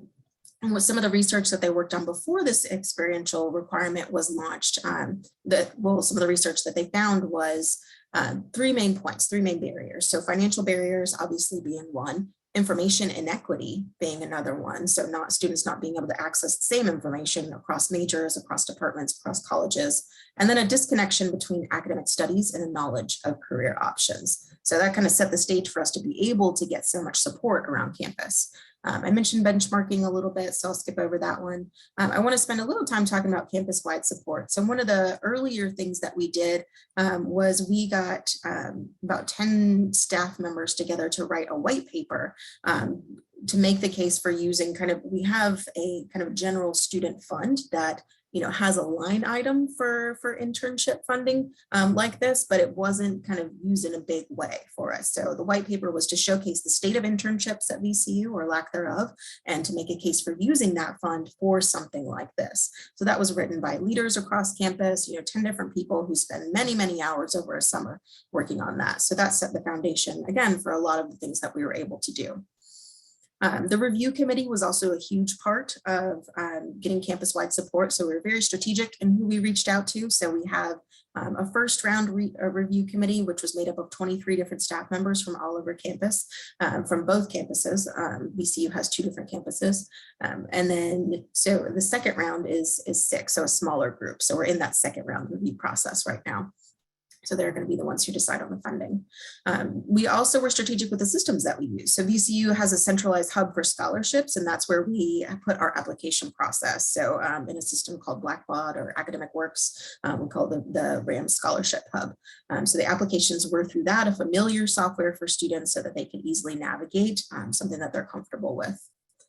And then similar to kind of what the previous presenter mentioned, we had to be strategic in how we're going to disperse the funds. So because we would run into those issues is if we dispersed it through financial aid, it might go to a hold that a student had financially. So we were able to partner with our Office of Procurement Services and fund the students through a stipend that would go directly to a bank account that they specify. So that's a way we were able to work around that. We did have some restrictions that we put out. And so I mentioned those earlier in terms of, what funds can and cannot be used for. That was just things that we're thinking about that might make it easier for us to run this first year, and kind of we'll analyze and see how many students are actually submitting through those types of programs and things like that. So starter versus long-term funding, we were, from that fund that I mentioned, we were given $200,000 to distribute in this first year for 50 students. For the first year. And so what we're working on now is showcasing our success so this can be continued funding. Again, ideally getting a person to do this and having that funding be something that our alumni relations folks work on continuously. I feel like I talked very quickly, so happy to take questions, but that is my last slide. Thank you so much, Megan. I'm going to start with Stephen, and whether there is a question from the chat, Stephen, or one that you had yourself. Any questions for Megan and the funded internship program at VCU? Yeah, so no questions in the chat, but we encourage everyone to continue posting your questions and comments there. I guess the question I had for you was really about the different review committees, how you decided on that process, sort of the dynamics between those different review committees and the different responsibilities. Love to hear more about the rationale behind that. Absolutely. So we kept this in the first round. It was meant to be a completely blind review process. So the reviewers can't see names, they can't see majors, anything like that. We want it to be solely based on what the student applied. And so we're very strategic with who we reached out to. So there's representation from most every college at VCU. And that's also our marketing team. So, we task those folks with reaching out, because if they're invested, they want their students. And we found that, we have a school of business, a school of engineering, and those students were really, the number of applications really showed up and kind of reflected the structure of our review committee. So the first round committee was mostly tasked with deciding, kind of based on quality of application, do you think this person should or should not be funded? Yes or no? So just kind of deciding that. The second round committee is, we did some administrative work. My director and myself did some administrative work in between committee reviews, and to figure out kind of, okay, how, based on if we were to say yes to this many people that our first round folks said yes to, where does our budget lie, things like that. And so our second round committee is now actually deciding what does our alternate pool look like? And of our alternates, we have this many spots that we can move to yes, and this many that we're keeping as either alternates or moving to the no category. Thank you so much, Megan. And again, for any of our participants, if you want to learn more about this program, you can follow up with Megan. We're going to move now to our next presenter, Kate. I will turn it over to you. Okay. Hi, everyone. My name is Kate Durso, and I work at the University of Cincinnati. I'm a part of our Division for Experience-Based Learning and Career Education. And so my colleagues really primarily manage our cooperative education program. So the university, and what I do is I work with our service learning co-op program, which is still only a couple years old. And I'm actually a new employee to the university. My position was just created a few months ago. So it sort of ties in with some of what other panelists have been talking about, of needing to have a dedicated staffing line to work on this. So just very briefly, the University of Cincinnati has the oldest and one of the largest cooperative education programs in the world. We actually invented cooperative education in 1906, and each year more than 7,300 of our students participate in co-op. So actually I'm still good on the first slide. It doesn't matter, but thank you. And the reason I tell you a little bit about co-op is because what we are known for is what happens in our mandatory cooperative education programs for our engineering students and our design, art, architecture, and planning students. Those programs are fully funded, very long, rich history, and lots of support. And now we can go ahead and go to the next slide, please. So just a couple of years ago, our university president and strategic planning team made a real commitment to expanding cooperative education, or internships basically that are paid and transcripted, to all students, regardless of what they're studying. And so we call this initiative Co-op 2.0. So basically, our objective now is to look at how we can also increase access to this paid and transcripted work for all of our students. And so the audience primarily that I'm working with are students from the College of Arts and Sciences, but also our business students, students from the College of Allied Health, and then also our students in CCM, which is our conservatory program as well. So the idea is that we're able to design programs that are then flexible and non-rotational for our undergraduate students. Next slide, please. So what we're doing with the service learning co-op program is, it sounds a lot like what is happening at some of the other universities. So we have piloted an initiative to work with local nonprofit organizations, and the university has been able to provide that compensation through federal work study, which other schools have talked about doing. And we were able to offset the 25% that the nonprofit employer would usually do through President's Co-op 2.0 initiative funding. And then we also, a few years ago, received a grant from the Department of Labor, which also, as a piece of that, allowed us to expand co-op opportunities, 80-hour project-based opportunities for arts and sciences and business students to work with nonprofits. And then we've recently had a few private donors that have also provided gifts to allow us to expand these opportunities as well. So we utilize all those different funding streams, and each of them have had different nuances in terms of accessibility for students. So whether they needed to demonstrate financial aid or financial need through federal work study, or some of the donors have restricted their gifts based on academic majors as well. Next slide, please. So in terms of what we've been able to accomplish since the spring of 2020, close to 400 students have participated in the Service Learning Co-op program, which accounts for over 120 unique nonprofit organizations that have hired at least one of our students. And the students are able to work full-time, part-time, or again on that project basis. And then in conjunction with their work experience, we also had them take a reflection course at the same time to allow for that faculty member to provide an opportunity for ongoing reflection, but also for students to develop those cross-cutting skills they need regardless of what field they would go into.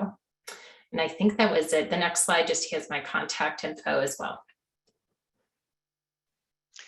Thank you so much, Kate. I'm going to turn it over to Don or Stephen with any questions that either one of you may have. Well, I was just curious, you talked about the reflection course.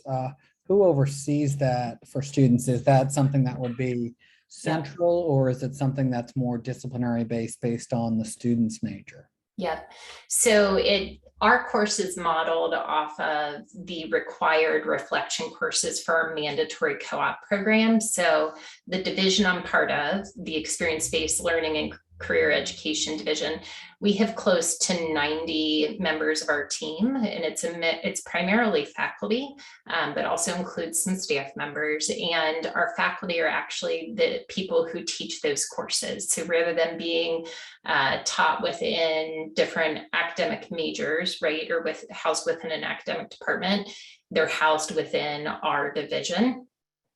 In the course, our course that's tied to the service learning piece is taught by my supervisor, who's the program director for service learning at the university. And I meant to mention this before, we are then separate from our colleagues in student affairs who do more conventional community service and volunteerism, but we do work regularly with them to develop these relationships with nonprofits. That's great, thank you. And just for clarification, Kate, your model is a unique one in that you're using language of service learning and co-op. Correct. Rather than internship. Can you just explain that a little bit and how you're kind of grouping these, various experiential learning practices together? Yeah.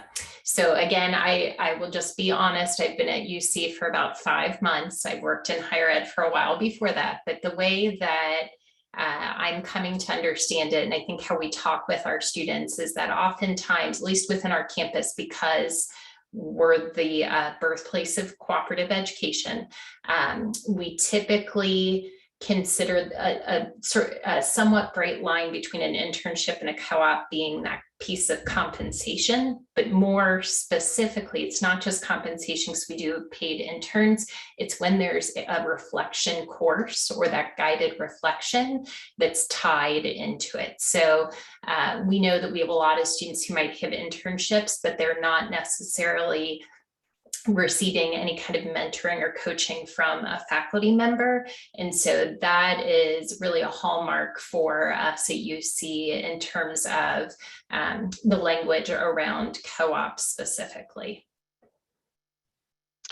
Great. Kate, thank you so much. And to all of our participants, if you have any questions for Kate, you can follow up here, given the unique program and the rich history of co-ops at University of Cincinnati.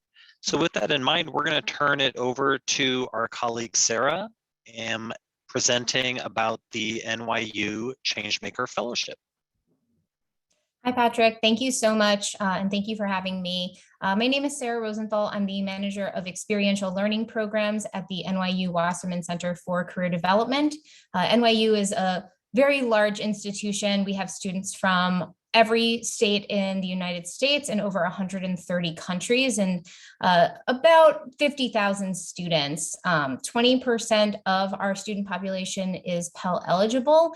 And based on our first destination survey, we've seen that close to 90% of our students in the most recent graduating class held either a job or internship during their undergraduate career. So knowing this and knowing roughly the percentage of those internships that are typically unpaid, there's a lot that we've been working to do in order to ensure that they're able to receive funding for those opportunities.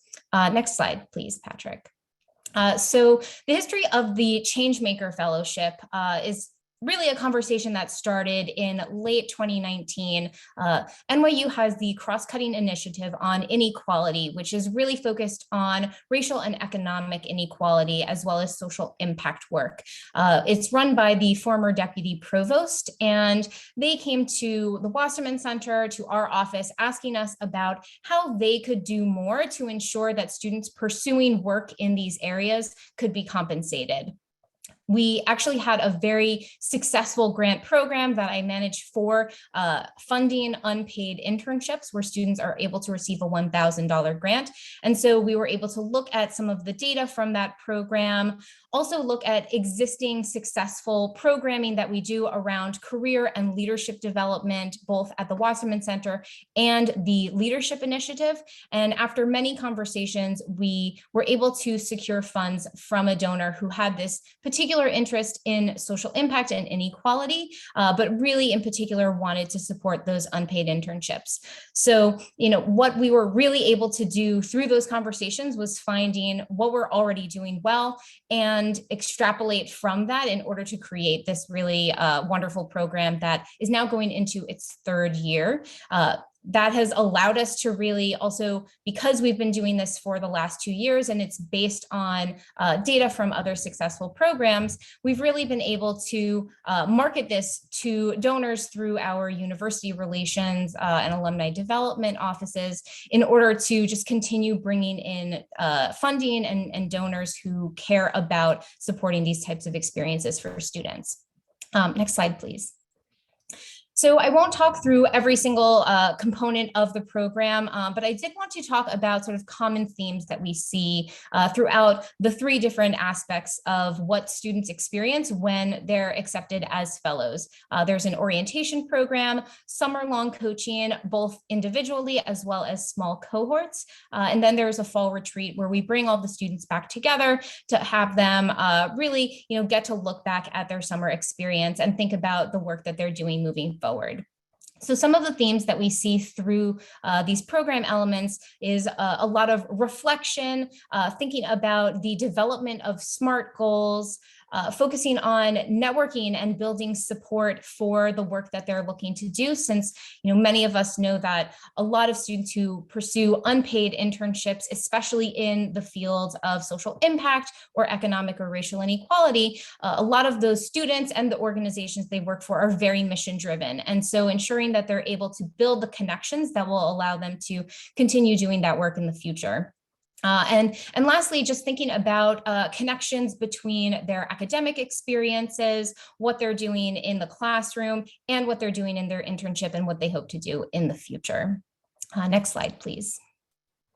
So in terms of some best practices that we found from the process of creating this new program, the first is probably pretty evident, but getting university-wide support was just such a huge piece of having a successful program. I've mentioned already, but some of the staff that we collaborated with beyond the Wasserman Center was through the Leadership Initiative and the Cross-Cutting Initiative on Inequality, which is primarily based within the academic academics. So having academics and student affairs really working together on this was a huge plus for us and really helped to get the word out to students about this opportunity, especially considering that we launched in February 2020 in New York City. The other piece of it is, just making sure that as we get that support, that fundraising piece is such an important way that we're able to continue having this program, which provides students with $5,000 grants for these summer internship opportunities. So making sure that student affairs, senior leadership, and university development and alumni relations are able to be aware of this in order to then bring it to our donors when they come to us with interests in supporting these types of student experiences.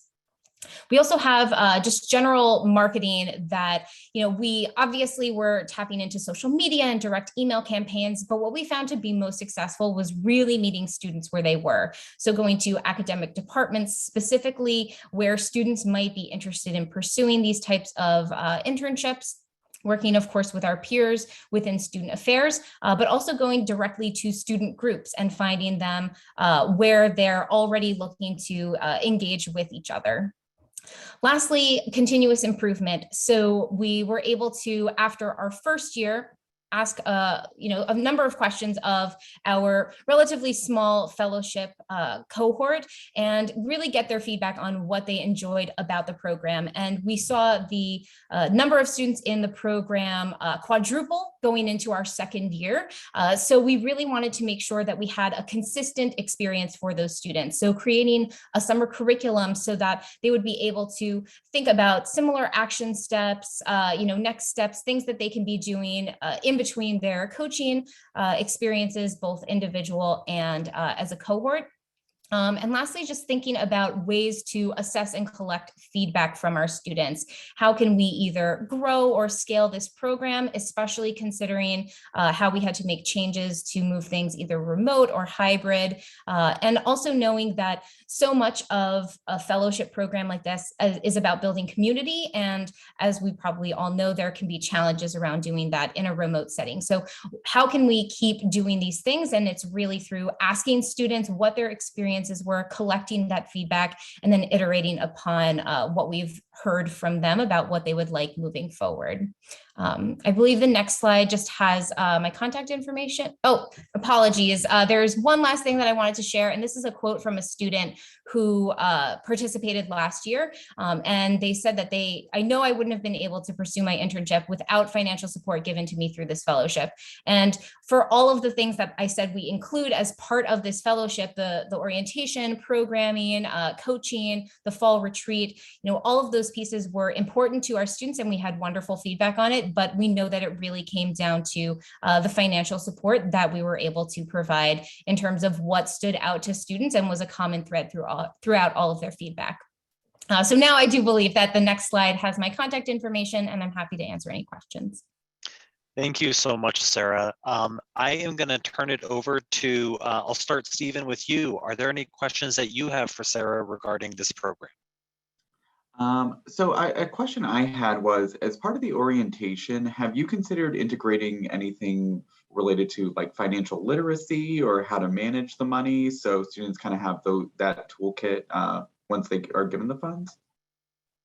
That's a great question. And at the moment, we haven't included anything like that. I think our focus really was on ensuring that they will have a successful internship experience. The program initially has only been open to undergraduate students. And so for many of them, this might have actually been their first internship. So we were really focused on, how to go into an internship, how to adapt to, this sort of setting that they've never had an internship in before potentially, and teaching them about how to network successfully while they are remote, in a remote workforce, or how to set goals and communicate with their supervisor and manage up, how to set SMART goals for themselves. So that's really been what our focus has been for the orientation, but I actually really like that idea. And I think, it's something I'm gonna chew on a little bit and think about in terms of what we might be doing for this next cohort. Thank you. And if anyone is interested in learning more about this program, you can follow up with Sarah, as Sarah's contact information is there. And I appreciate, Sarah, all of the wraparound services that you described. You do provide the fellows through the orientation and the other programming that you support. So thank you so much. We're going to move on to our next presenter, Andrew Miller. I'll turn it over to you, Andrew. Hi, everybody. I'm Andrew Miller, and I'm the Assistant Director and Program Manager for Academic Internships in the Center for Engaged Learning, Teaching, and Scholarship at Loyola University Chicago, also known as CELTS. I work with Patrick. Great pleasure. So in our center, we currently have 3 funding opportunities for students in unpaid academic internships that I'm going to speak about today, and 4 takeaways from those programs that I want to emphasize in terms of how that funding came to be. Next slide, please. So we got 3 programs, we got 4 takeaways, and we got 5 minutes to get through it. The 4 takeaways: first, leverage strategic priorities; 2, be a squeaky wheel; 3, utilize support from different constituencies; and 4, tell your success story. So that's what I'm gonna get into. But first, if we go to the next slide, I'll give you a little context of what life is like for interns at Loyola. Number 1, in order to receive credit for an internship and be considered an academic internship, a student must enroll in an academic internship course. Those courses live in most of our academic departments, and then they are centrally supported by us in CELTS as part of a broader high-impact learning center approach. Thirdly, 70 to 75% of academic interns are unpaid each year. So not the 97 to 99% that Katie mentioned about Nevada State College, but still significantly higher than the national 30 to 58% that Matthew shared this morning if you were on at that point. Partially, that's because this does not include students who are doing internship not for credit, but regardless, last year there were about 1,000 students at Loyola who had academic internships where they got academic credit, but did not receive pay. Next slide, please. So the first takeaway I want to talk about is leveraging strategic priorities. About 10 years ago, the university's strategic plan had a focus on supporting key community partners. Our center leveraged that part of the strategic plan to propose the social justice internship. Students would be selected for the program and placed into 2-semester internships at key nonprofit community partner organizations. In lieu of pay, the university would provide scholarships, and the partners would get interns for 9 months at a time with no cost to them. These students would work as a cohort to take a unique internship course that was stretched across both semesters, focusing on issues of social justice, organizational change, and community leadership. And it is taught by CELTS staff. Administration loved this idea. The program was launched, and it has been a major success ever since. Our second takeaway is to be a squeaky wheel, and this is about our Mellon Scholarship. So the stat I shared earlier about 70% of academic interns being unpaid is a familiar one to folks at Loyola. We don't miss a chance to bring that up to administration. We shared it every opportunity. We put updated numbers in our center's annual report every summer. We make it clear that our students need financial support to pursue these educational and career opportunities. For a brief time, we were able to work with our College of Arts and Sciences to provide some scholarships for unpaid interns, but that funding ran out, and we started to bang the drum a little bit more. We kept talking about it, and then several years ago, the university received a grant from the Andrew W. Mellon Foundation. I think because of how much we had talked about it, they came to us with ideas of how to use it, and we were ready to go with our case for funding interns. So now we have the Mellon Scholarship for unpaid academic interns. That grants $1,500 scholarships to about 30 students per year. And I'll share the way we settled on 1,500 is that the university minimum number of hours for an internship course is 100 hours. Depends on the course and the major, it might be higher, but that's the minimum. So we figured 100 hours, and Chicago's minimum wage is $15. It wasn't at the time, but we were headed there. So we thought this math works out pretty evenly to just do that number. So third takeaway is to utilize different constituencies. The university has a curricular requirement called engaged learning, where students must either partake in an academic internship, service learning, field work, public performance, or research as part of a course. Our student government heard complaints from students that it put a burden on financially needy students to commit several unpaid hours per week on top of existing responsibilities. So the students made the case that this was an issue of equity, and they're the ones that made this happen. They proposed the Aspire Scholarship, which stands for All Students Prosper If Resources Exist. The university agreed, and they turned to us for administration of the program. So now we have $1,500 scholarships for an additional 20 students per year, the vast majority of whom are academic interns. They had just provided us the Mellon grant a year previously. So had we been the ones asking for this, it wouldn't have really gone anywhere. But because it was students and the student government advocating, they listened. And then finally, tell your success stories. So about 5 years ago, the university underwent some significant budget cuts, and the social justice internship program was on the chopping block altogether. The key community partnerships were no longer the same level of priority in our new strategic plan, but we were prepared. So when financial folks came to us to talk about the program and potentially cutting it, we could share right away, here are the number of students who apply for this program each year. Here, specifically, the number of traditionally underserved populations that apply, that are named finalists, that get selected. Here's the average financial need of students in the program historically. Here are the students' final presentations. Here's the feedback from the community partners. You name it, we had it collected, we had it ready to go. So I think because of the case we're able to make, instead of being eliminated, we got a 20% budget cut, but it was among the first to be restored to previous levels 2 years down the road. So now we have 13 students participating in that program each year, receiving $4,000 scholarships for their work across the 2 semesters. So for all 3 of these programs, we want success stories. And as part of that, we require students to either create a learning portfolio and or present at our year-end research and engagement symposium, where we highlight them specifically for top Loyola administrators to make sure they see where this money is going to.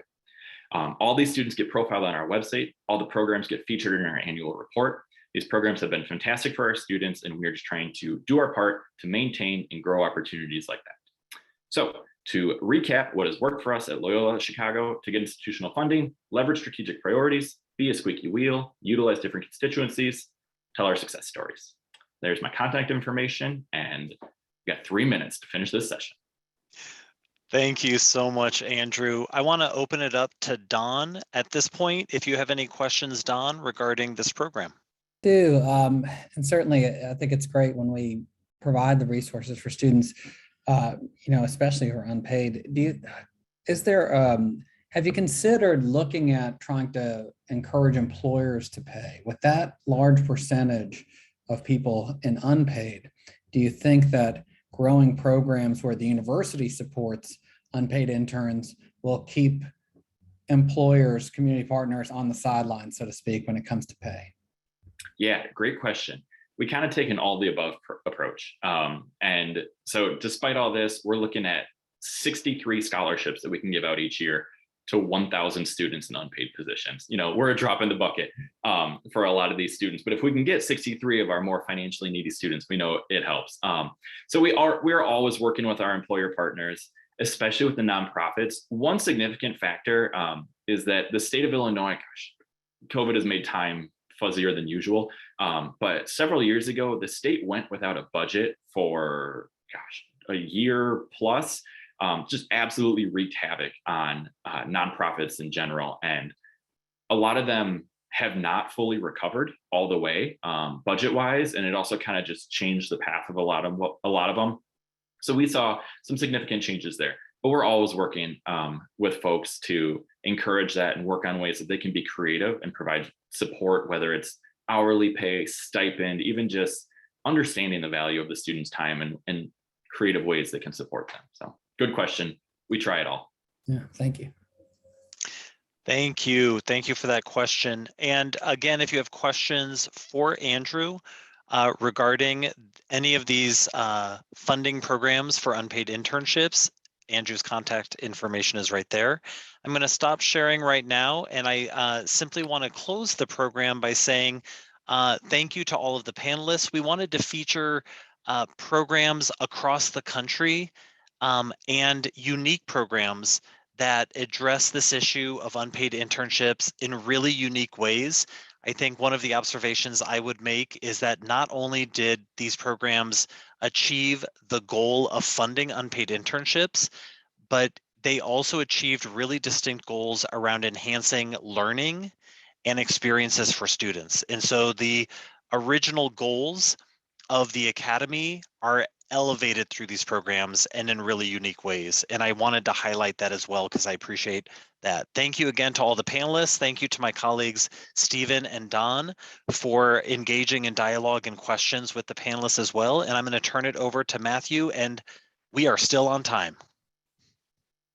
Excellent. Nice work, Patrick. And thank you, Stephen and Don, and all of the panelists for that great session. Well, we've come to the last session of our day. Thank you all for remaining with us and again for taking the time out of your day. Just want to give some final remarks before I introduce Lakeisha and Greg, who will guide you through this final working session. Sometimes as a scholar of higher education, it's easy to get frustrated at the slow rate of change. And with the scale of the issue that we're dealing with, the number and prevalence of unpaid internships, it's also easy to get discouraged. I have to say, though, that after hearing the things that people have shared today, it's extremely encouraging and I'm very excited at some of the initiatives that are happening around the country. Some of the things happening on the legislative front, we heard from Carlos and Annie in Maryland. Some of the things regarding employer outreach, whether it's the job location development program or federal work study, or thinking of employers as co-educators. Some of the campus-based fundraising activities, some of the student engagement activities, that great internship wall that Gregory showed. And then within our higher education institutions, really acknowledging that this work takes staff and it takes time. And seeing that some campuses are starting to make investments in that area. These are all great things happening. And part of the reason we wanted to do this final session the way that we're about to do it is to really build upon these successes and these initiatives. We had originally thought that maybe we would end this event and take things to the next step by kind of creating and issuing a national call to action, maybe some best practices or principles that each of us could take in our respective corners of the world and start working to, fund all internships. And that still may happen at some point. But the steering committee and some of us gathered and thought, well, maybe we're not ready for that. And maybe it would be more productive to leave this event with some sort of consensus or roadmap for a document that campus professionals can take to guide their own work. And so we've kind of shifted gears toward that. It's still we're hoping it'll be a report that we can issue on a national level. But the idea again is to crowdsource some reflections from all of you about what you just heard today and think about, well, would this work in my context or not? And if not, what do we need to do? And so I'm going to hand it over to Lakeisha and Greg, and they're going to walk us through a working session where we can start to think as a community about next steps. Thank you, Lakeisha and Greg. No problem. Thank you so much, Matthew. I have enjoyed oh my goodness, the rich conversation today. I am bringing you greetings from Maryland. I am Lakeisha Matthews, and I'm the director of the Career and Internship Center at the University of Baltimore. It's rainy and overcast here today on this spring day. And I'm also in a dual role. I am the president-elect of the National Career Development Association, and we are proud sponsors of today's event. And I'm also happy to say that addressing the unpaid internship dilemma is on our docket as one of our advocacy issues that we have our lobbying company looking at from a legislative perspective. So I'm excited to be working with Greg on this session because now we're going to do some work about how to move forward, some reflection time on how do we take all of this rich information that everyone has so graciously shared today and implement or operationalize some new ideas on our campus. But first, I'm going to kick it over to Greg to introduce himself. Thanks, Lakeisha. My name is Greg Waite. I'm Director of External Partnerships and Experiential Learning at New York University. And I'm excited to be here sort of to function as your scribe and maybe a little bit as an MC here to help us all reflect on everything that we've heard today. Lakeisha, back to you. Awesome. Thank you so much, Greg. So we're going to start this off today by I'm going to review some of the highlights and really just add to the list that Matthew gave, highlights from today. We're going to do some reflecting. So please get a pen, pencil and a piece of paper handy, or if you like to type, pull up a fresh Word document. We're going to do some personal reflection so that we walk away today, not just with information, resources. And I'm sure if you're like me, you have plenty of people you want to connect with on LinkedIn, but that we can actually think about what we might be able to do in our own campuses, in our own states, in our own region. So go ahead and get your utensils ready. Then the latter part of the session will be with Greg and a jam board. We're going to jam, in fact, and get some ideas out there and really talk about what some next steps could be for all of us. That's the power of today's session. So just as a reminder, today set us up and really walked us through the entire dilemma of unpaid internships. We started off hearing the great data from some of our colleagues, and some things that stood out to me was we have some data, but we need more data about internships, about the disparity amongst some of our students. We need more stories to tell so that we can go out and share some of the struggles. I think that was a powerful statement made earlier, that some of those case studies and those testimonials or that qualitative information is what we need to share. I also heard loud and clear that we really need to resolve this understanding that offering credit is not another form of compensation for internships. I heard that loud and clear. A couple of people said something about that, and it sounds like that was something that we really all need to chew on as well. In addition, we talked about methods for gaining funding. We heard some beautiful ideas, even from my home state of Maryland, here over with the MTIP program at UMBC. And we really learned what we need to equip ourselves to go and talk with the legislators, and to remember that we can do that sort of advocacy too, and to help supplement funding for employers who need internships, and that we could do that by industry even. We heard several of our colleagues talk today about federal work study. I saw a lot of activity in the chat. Some may not have known about the JLD program, and that you could actually use federal work study, our financial aid offices, to provide internship opportunities to students. And then we heard all sorts of wonderful programs in the last two sessions that different campuses have implemented on their campuses to help students fun gaining experience, what they need, which is what they need to really be successful. And I think NACE shared some really good data. You know, there's some good data that shows that students who have internships are able to garner work faster after graduation. So let's think for a minute, take all of those points, and some of you probably have other things that were mentioned on your list that really stood out to you, but I'd love for you to pick up your pen, paper, or get to your keyboard. And I want you to take a few minutes to reflect on what you learned from some of the items that I just mentioned in Matthew, and the things that you learned today, and which ones are ideas or strategies that could be implemented on your campus. Go ahead, we're going to give you 5 minutes. I'm actually setting my timer, no pressure, but I'm setting my timer because we are not going to be the session that goes over on our time today. So go ahead and think about, out of everything you heard today, what are a couple that you might want to apply on your campus? And if you'd like to share, type them into the chat. Go ahead on the 4 waves and type it on in so other people can see what you're thinking about. I'll also share here the address for the Jamboard. And so you can start if you are so inspired and have a pithy comment from your reflections. You can also just write directly on the Jamboard. The second frame of the Jamboard is, for you to add sticky notes and really share with everybody the ideas that you have that you want to implement on your campus.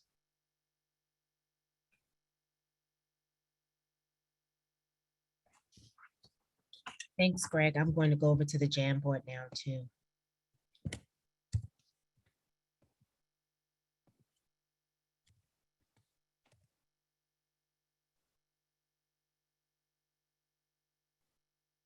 And I think while you all are reflecting, one of the things that really resounded with me today is that one size doesn't fit all, right? it really depends on what majors you have on your campus. Where do internships fall under, is it under academics? Is it under the Career Center, financial aid, student employment? What are the industries that are hiring in your area? There's so many variables.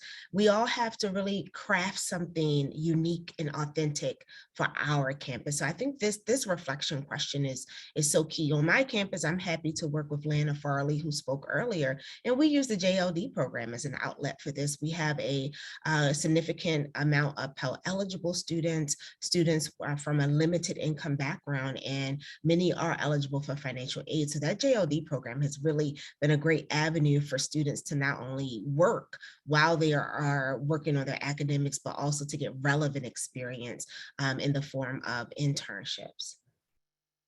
All right, if you want to go over to the Jamboard, go on over. You have about 3 minutes left.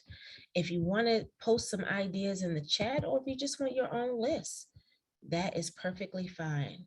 Okay, I have some folks, Matthew, saying that the Jamboard is view only and that they can't get in. I'm sure we can change that really quick. Just give us a second, folks.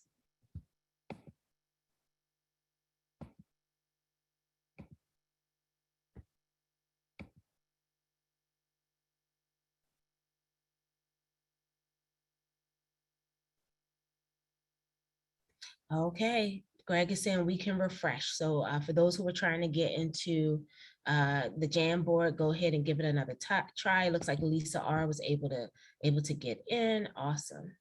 Looks like there are quite a few people in there too now. Perfect.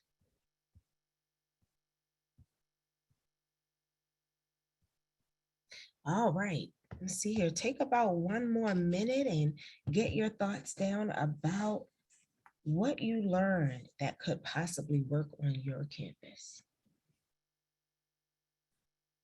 And Greg, please let us know what comes through about this question on the Jamboard.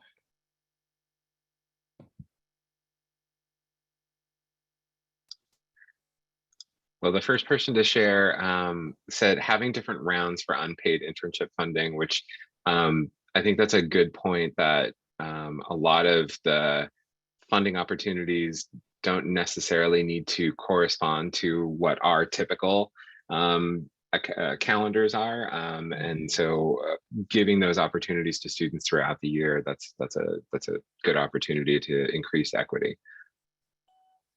Yeah, I agree with that. And one thing that we've learned on our campus is that you have to mimic financial aid, since we go the financial aid route. So however financial aid disperses, whether they disperse their money for the whole academic year or only by semester, we have to model and mimic that. So for us, it typically looks like 3 or 4 rounds, a summer round, a fall round.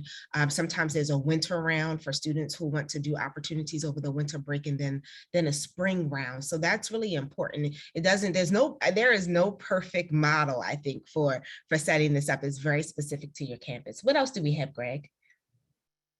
So we have folks who want to update their internship guides so that employers understand that students pay for internship credit, that it's not just this magical free thing.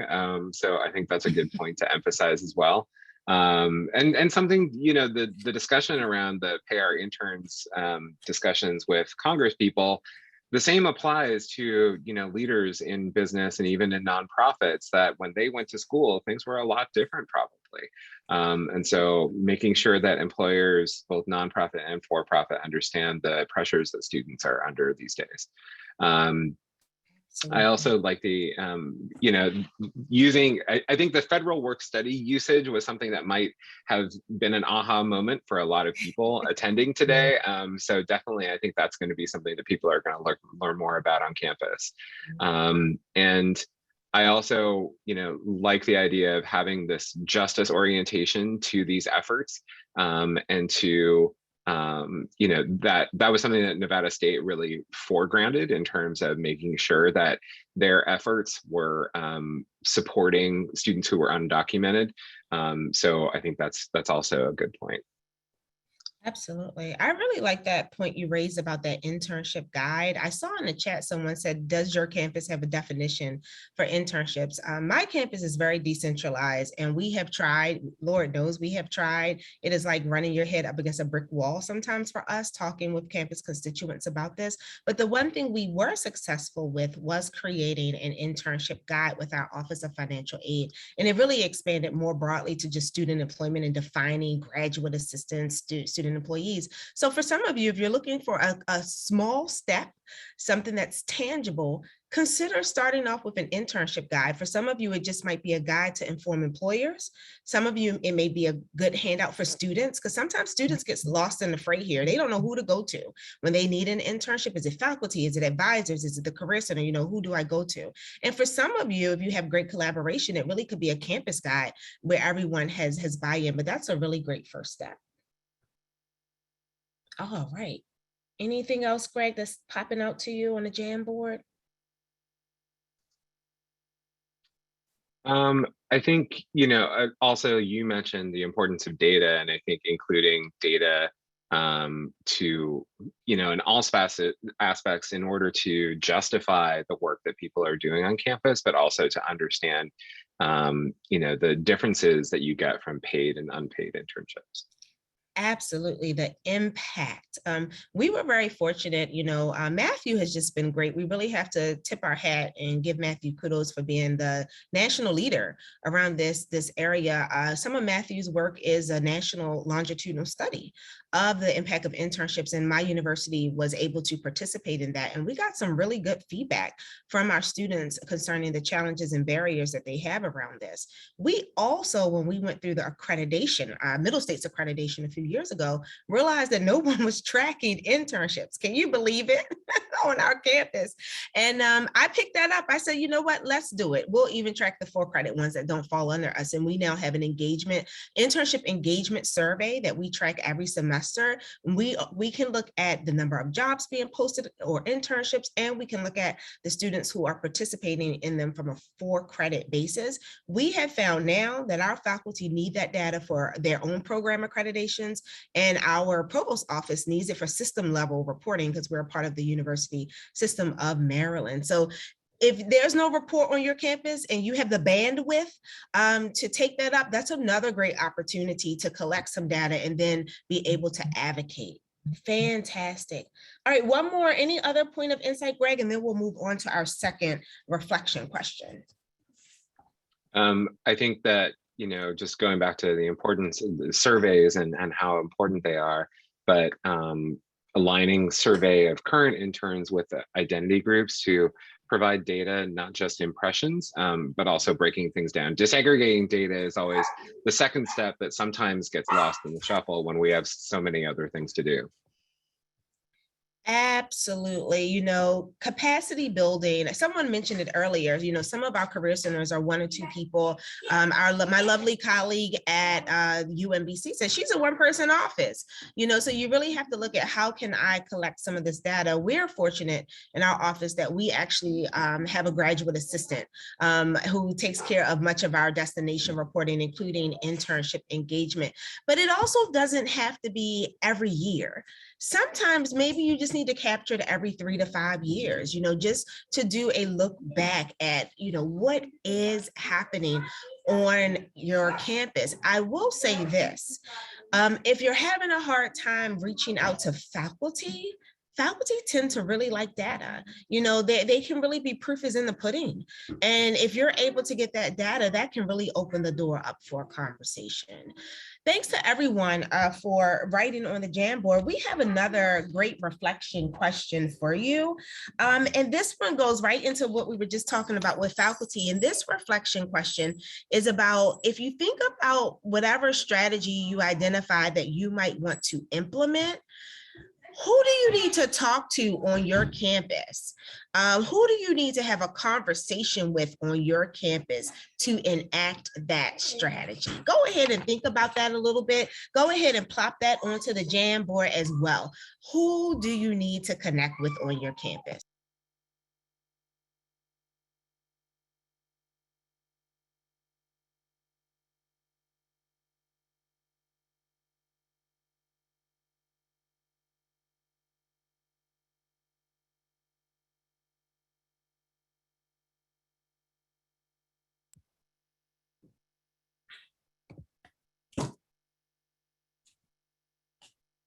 All right, so you go ahead and you can put this one into the Jamboard as well, write it down for yourself, pop it into the chat.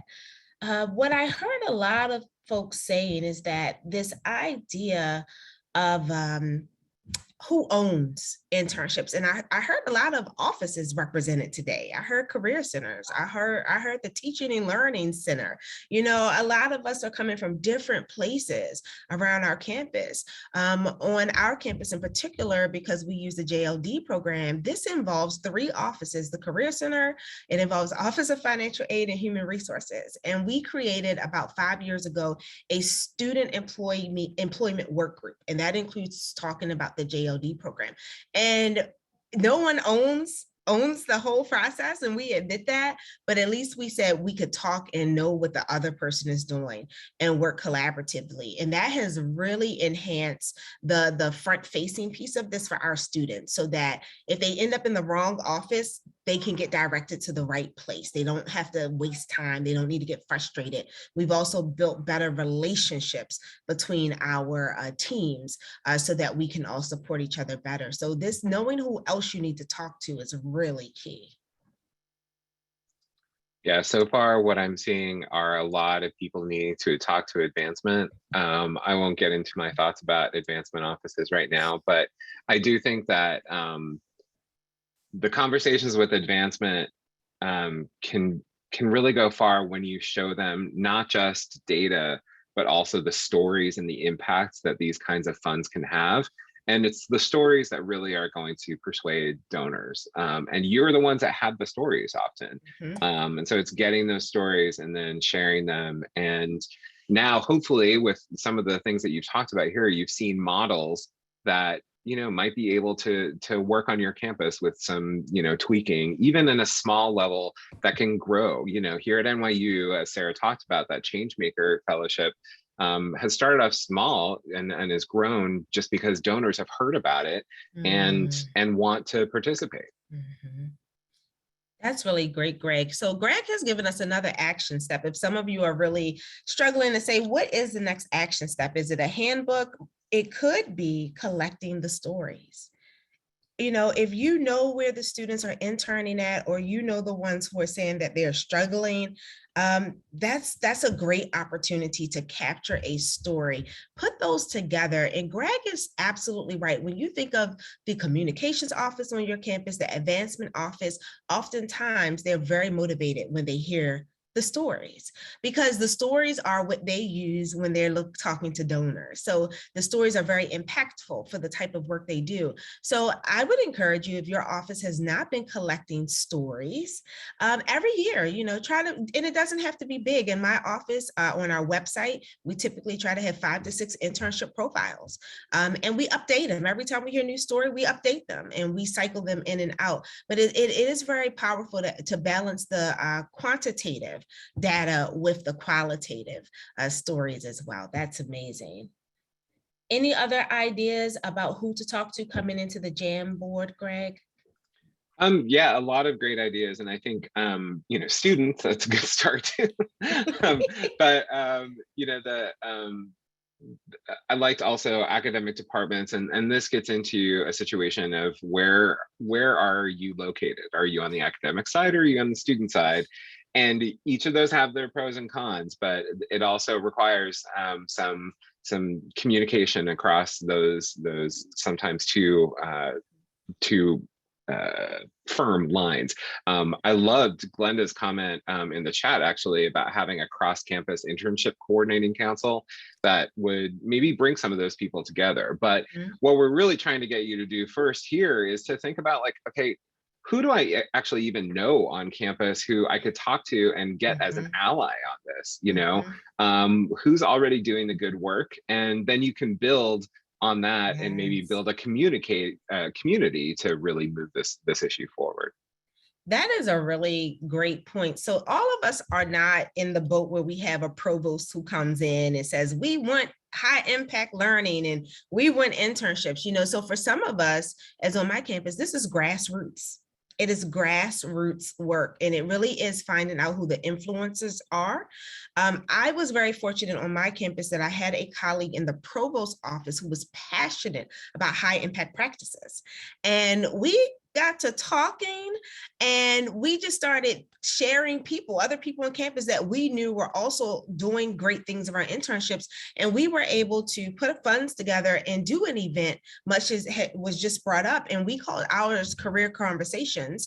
And we had faculty do a panel on internships that they were running, 4-credit internships. And what we saw it as was an opportunity not to come and telling people what we needed to do, but for the campus to hear what people were already doing to inspire others. So think grassroots. If your campus culture is not really focused on high impact practices, if you're on a campus that really doesn't understand the struggle of some of our underrepresented students, you want to take that grassroots approach and be very strategic about how you pursue increasing or enhancing internship engagement.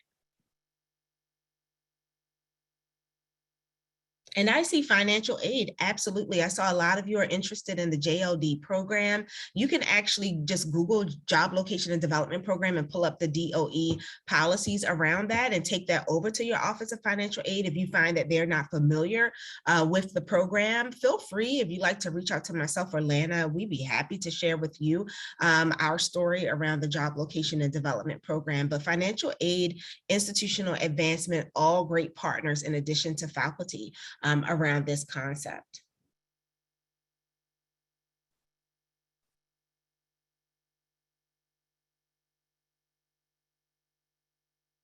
Any other notes that stand out to you, Greg? You know, I think the mention of strategic planning, I think, is always something that I think is good to make sure that, you know, beyond just the strategic plan of preparing students for their careers, but how are you doing that? How are you doing it equitably? How are you preparing students across the university and not just in certain sectors? I think that's a good conversation to have.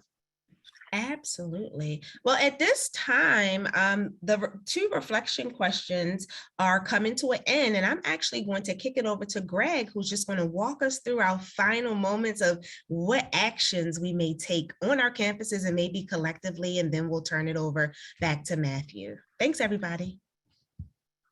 Great. Yeah, we just have 2 more reflection questions, and the first one is asking you to add to the Jamboard what you think should be in the kind of position paper that Matthew talked about earlier about unpaid interns. So based on especially based on what you've learned today. And I think we've already got some great contributions, but if you could take a little bit of time to reflect on that.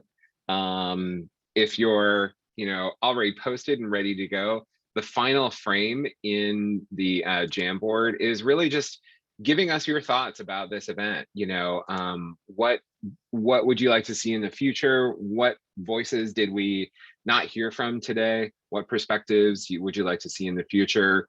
You know, I know Matthew did an amazing job of really trying to provide the diversity of campuses, of programs, and perspectives, but you know, I think this is a great foundation for further discussions. And so to continue those discussions, we want to make sure that people are being heard. So that's sort of the next one. So I'll give you some time to think about those 2 questions, and then I'll pop back in and to share some things that folks have.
So just to sort of give folks, if you haven't been able to get into the Jamboard or finding challenges there, sorry if that didn't really work out as expected.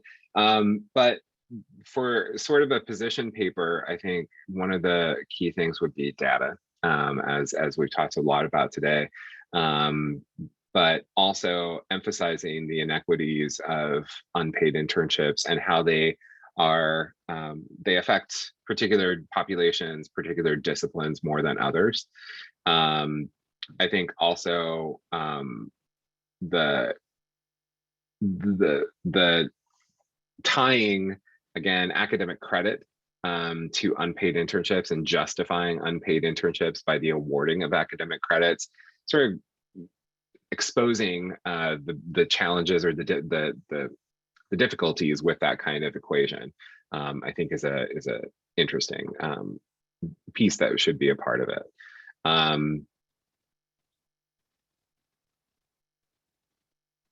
Absolutely. I think, the internships being more than just job placements, I think is a really great point. And I think what was great about a lot of the programs that we saw today was not just that it was like, oh, you have an internship, here's a check, but, really creating a complete program that would help prepare students in the future.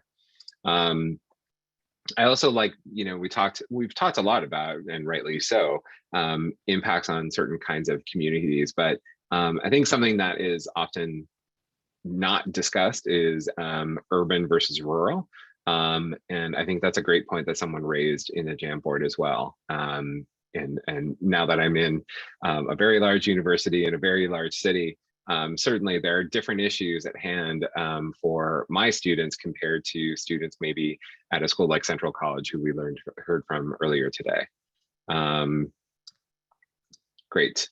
And then I want to go to the next frame and talk about what you had thought about today. So I think the idea that hopefully we can create a community out of this symposium would be a wonderful thing, and especially helpful to people who are one-person shops at their institutions, to get the backing of other people and to feel like they're not alone in the world.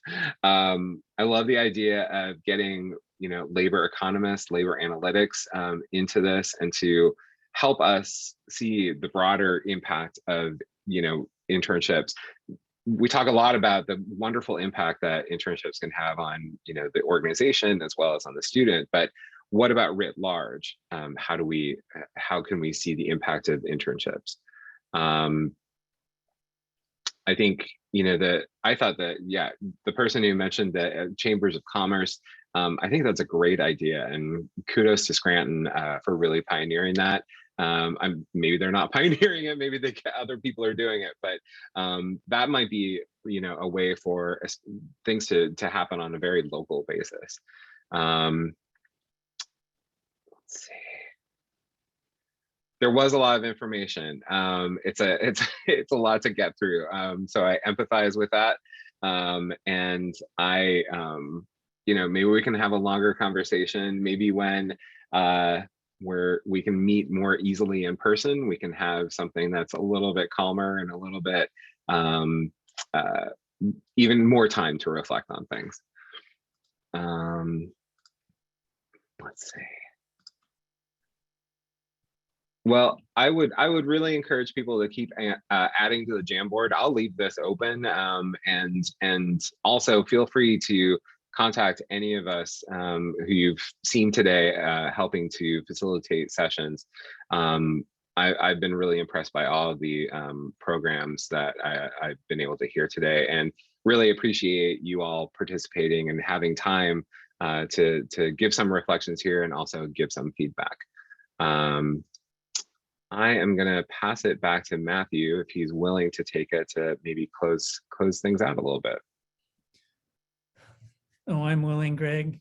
Thank you. And thank you, Lakeisha. And thank you, everybody, for all of these suggestions. They all look great, except for the one about economists, because us psychologists and anthropologists, we don't talk nice. No, I'm joking. I think part of the question about next steps, and it's great if we can keep this Jamboard open. If anybody has any feedback they'd like to email me directly or suggestions about a position paper, please do. But part of a question I have for all of you is, should we do something like this again? Part of the mandate of our center, again, is to do educational events and public outreach. Before the pandemic, we did have 2 years of an internship research symposium that we hosted here at UW-Madison. It was in person. We invited sociologists, a couple economists, people in counseling psych, just people from across the disciplines to talk about their research. And then we started to bring in practitioners so that we can have that research practitioner interface. Obviously, the pandemic put a halt to that. So we started doing regular webinars where we would interview cool scholars and people thinking about these issues. And then we did today's event. It kind of came out of the blue, but we don't yet have as a center a coherent plan for moving forward with these kind of activities. So I'm just curious from all of you if you think we should do this again. If so, how? If not, that's okay. But it seems like there's a lot of energy and there's a lot of ideas. And like Greg was just saying, and Lakeisha, I just want to thank you all for spending your time with this community today and sharing these ideas, sharing your work. There's a lot of great efforts going on around the country, on the coast, north, south, in the middle of the country, big institutions, small institutions, urban, rural, MSI, PWI, everything. I really feel like if we start to connect the dots and synergize a little bit with some creativity and ideas that we have, we can put together a more coherent approach to dealing with unpaid internships in this country. And of course, this is not a problem that's just in the United States. Some other countries have figured this out a little bit better by having more formal regulations around work-based learning. But this is an issue in a lot of other countries. And so whatever we put together, whether it's a guide or a position paper, I think will be of use for scholars around the world as well. So I guess with that, keep on jamming, but thank you for your time. And we will be posting video of this event on our center website. I think the 4 Waves site should be open for at least a few more days, if not weeks, that has all the speaker materials. I'll try to figure out a way to export all those documents to our CCWT website, but just stay tuned. Like I said in the beginning, I'll send out an email to all the registrants when we have a summary of the event available and the recordings are posted. So thank you all very much. Have a great afternoon. Stay safe and we'll talk next time.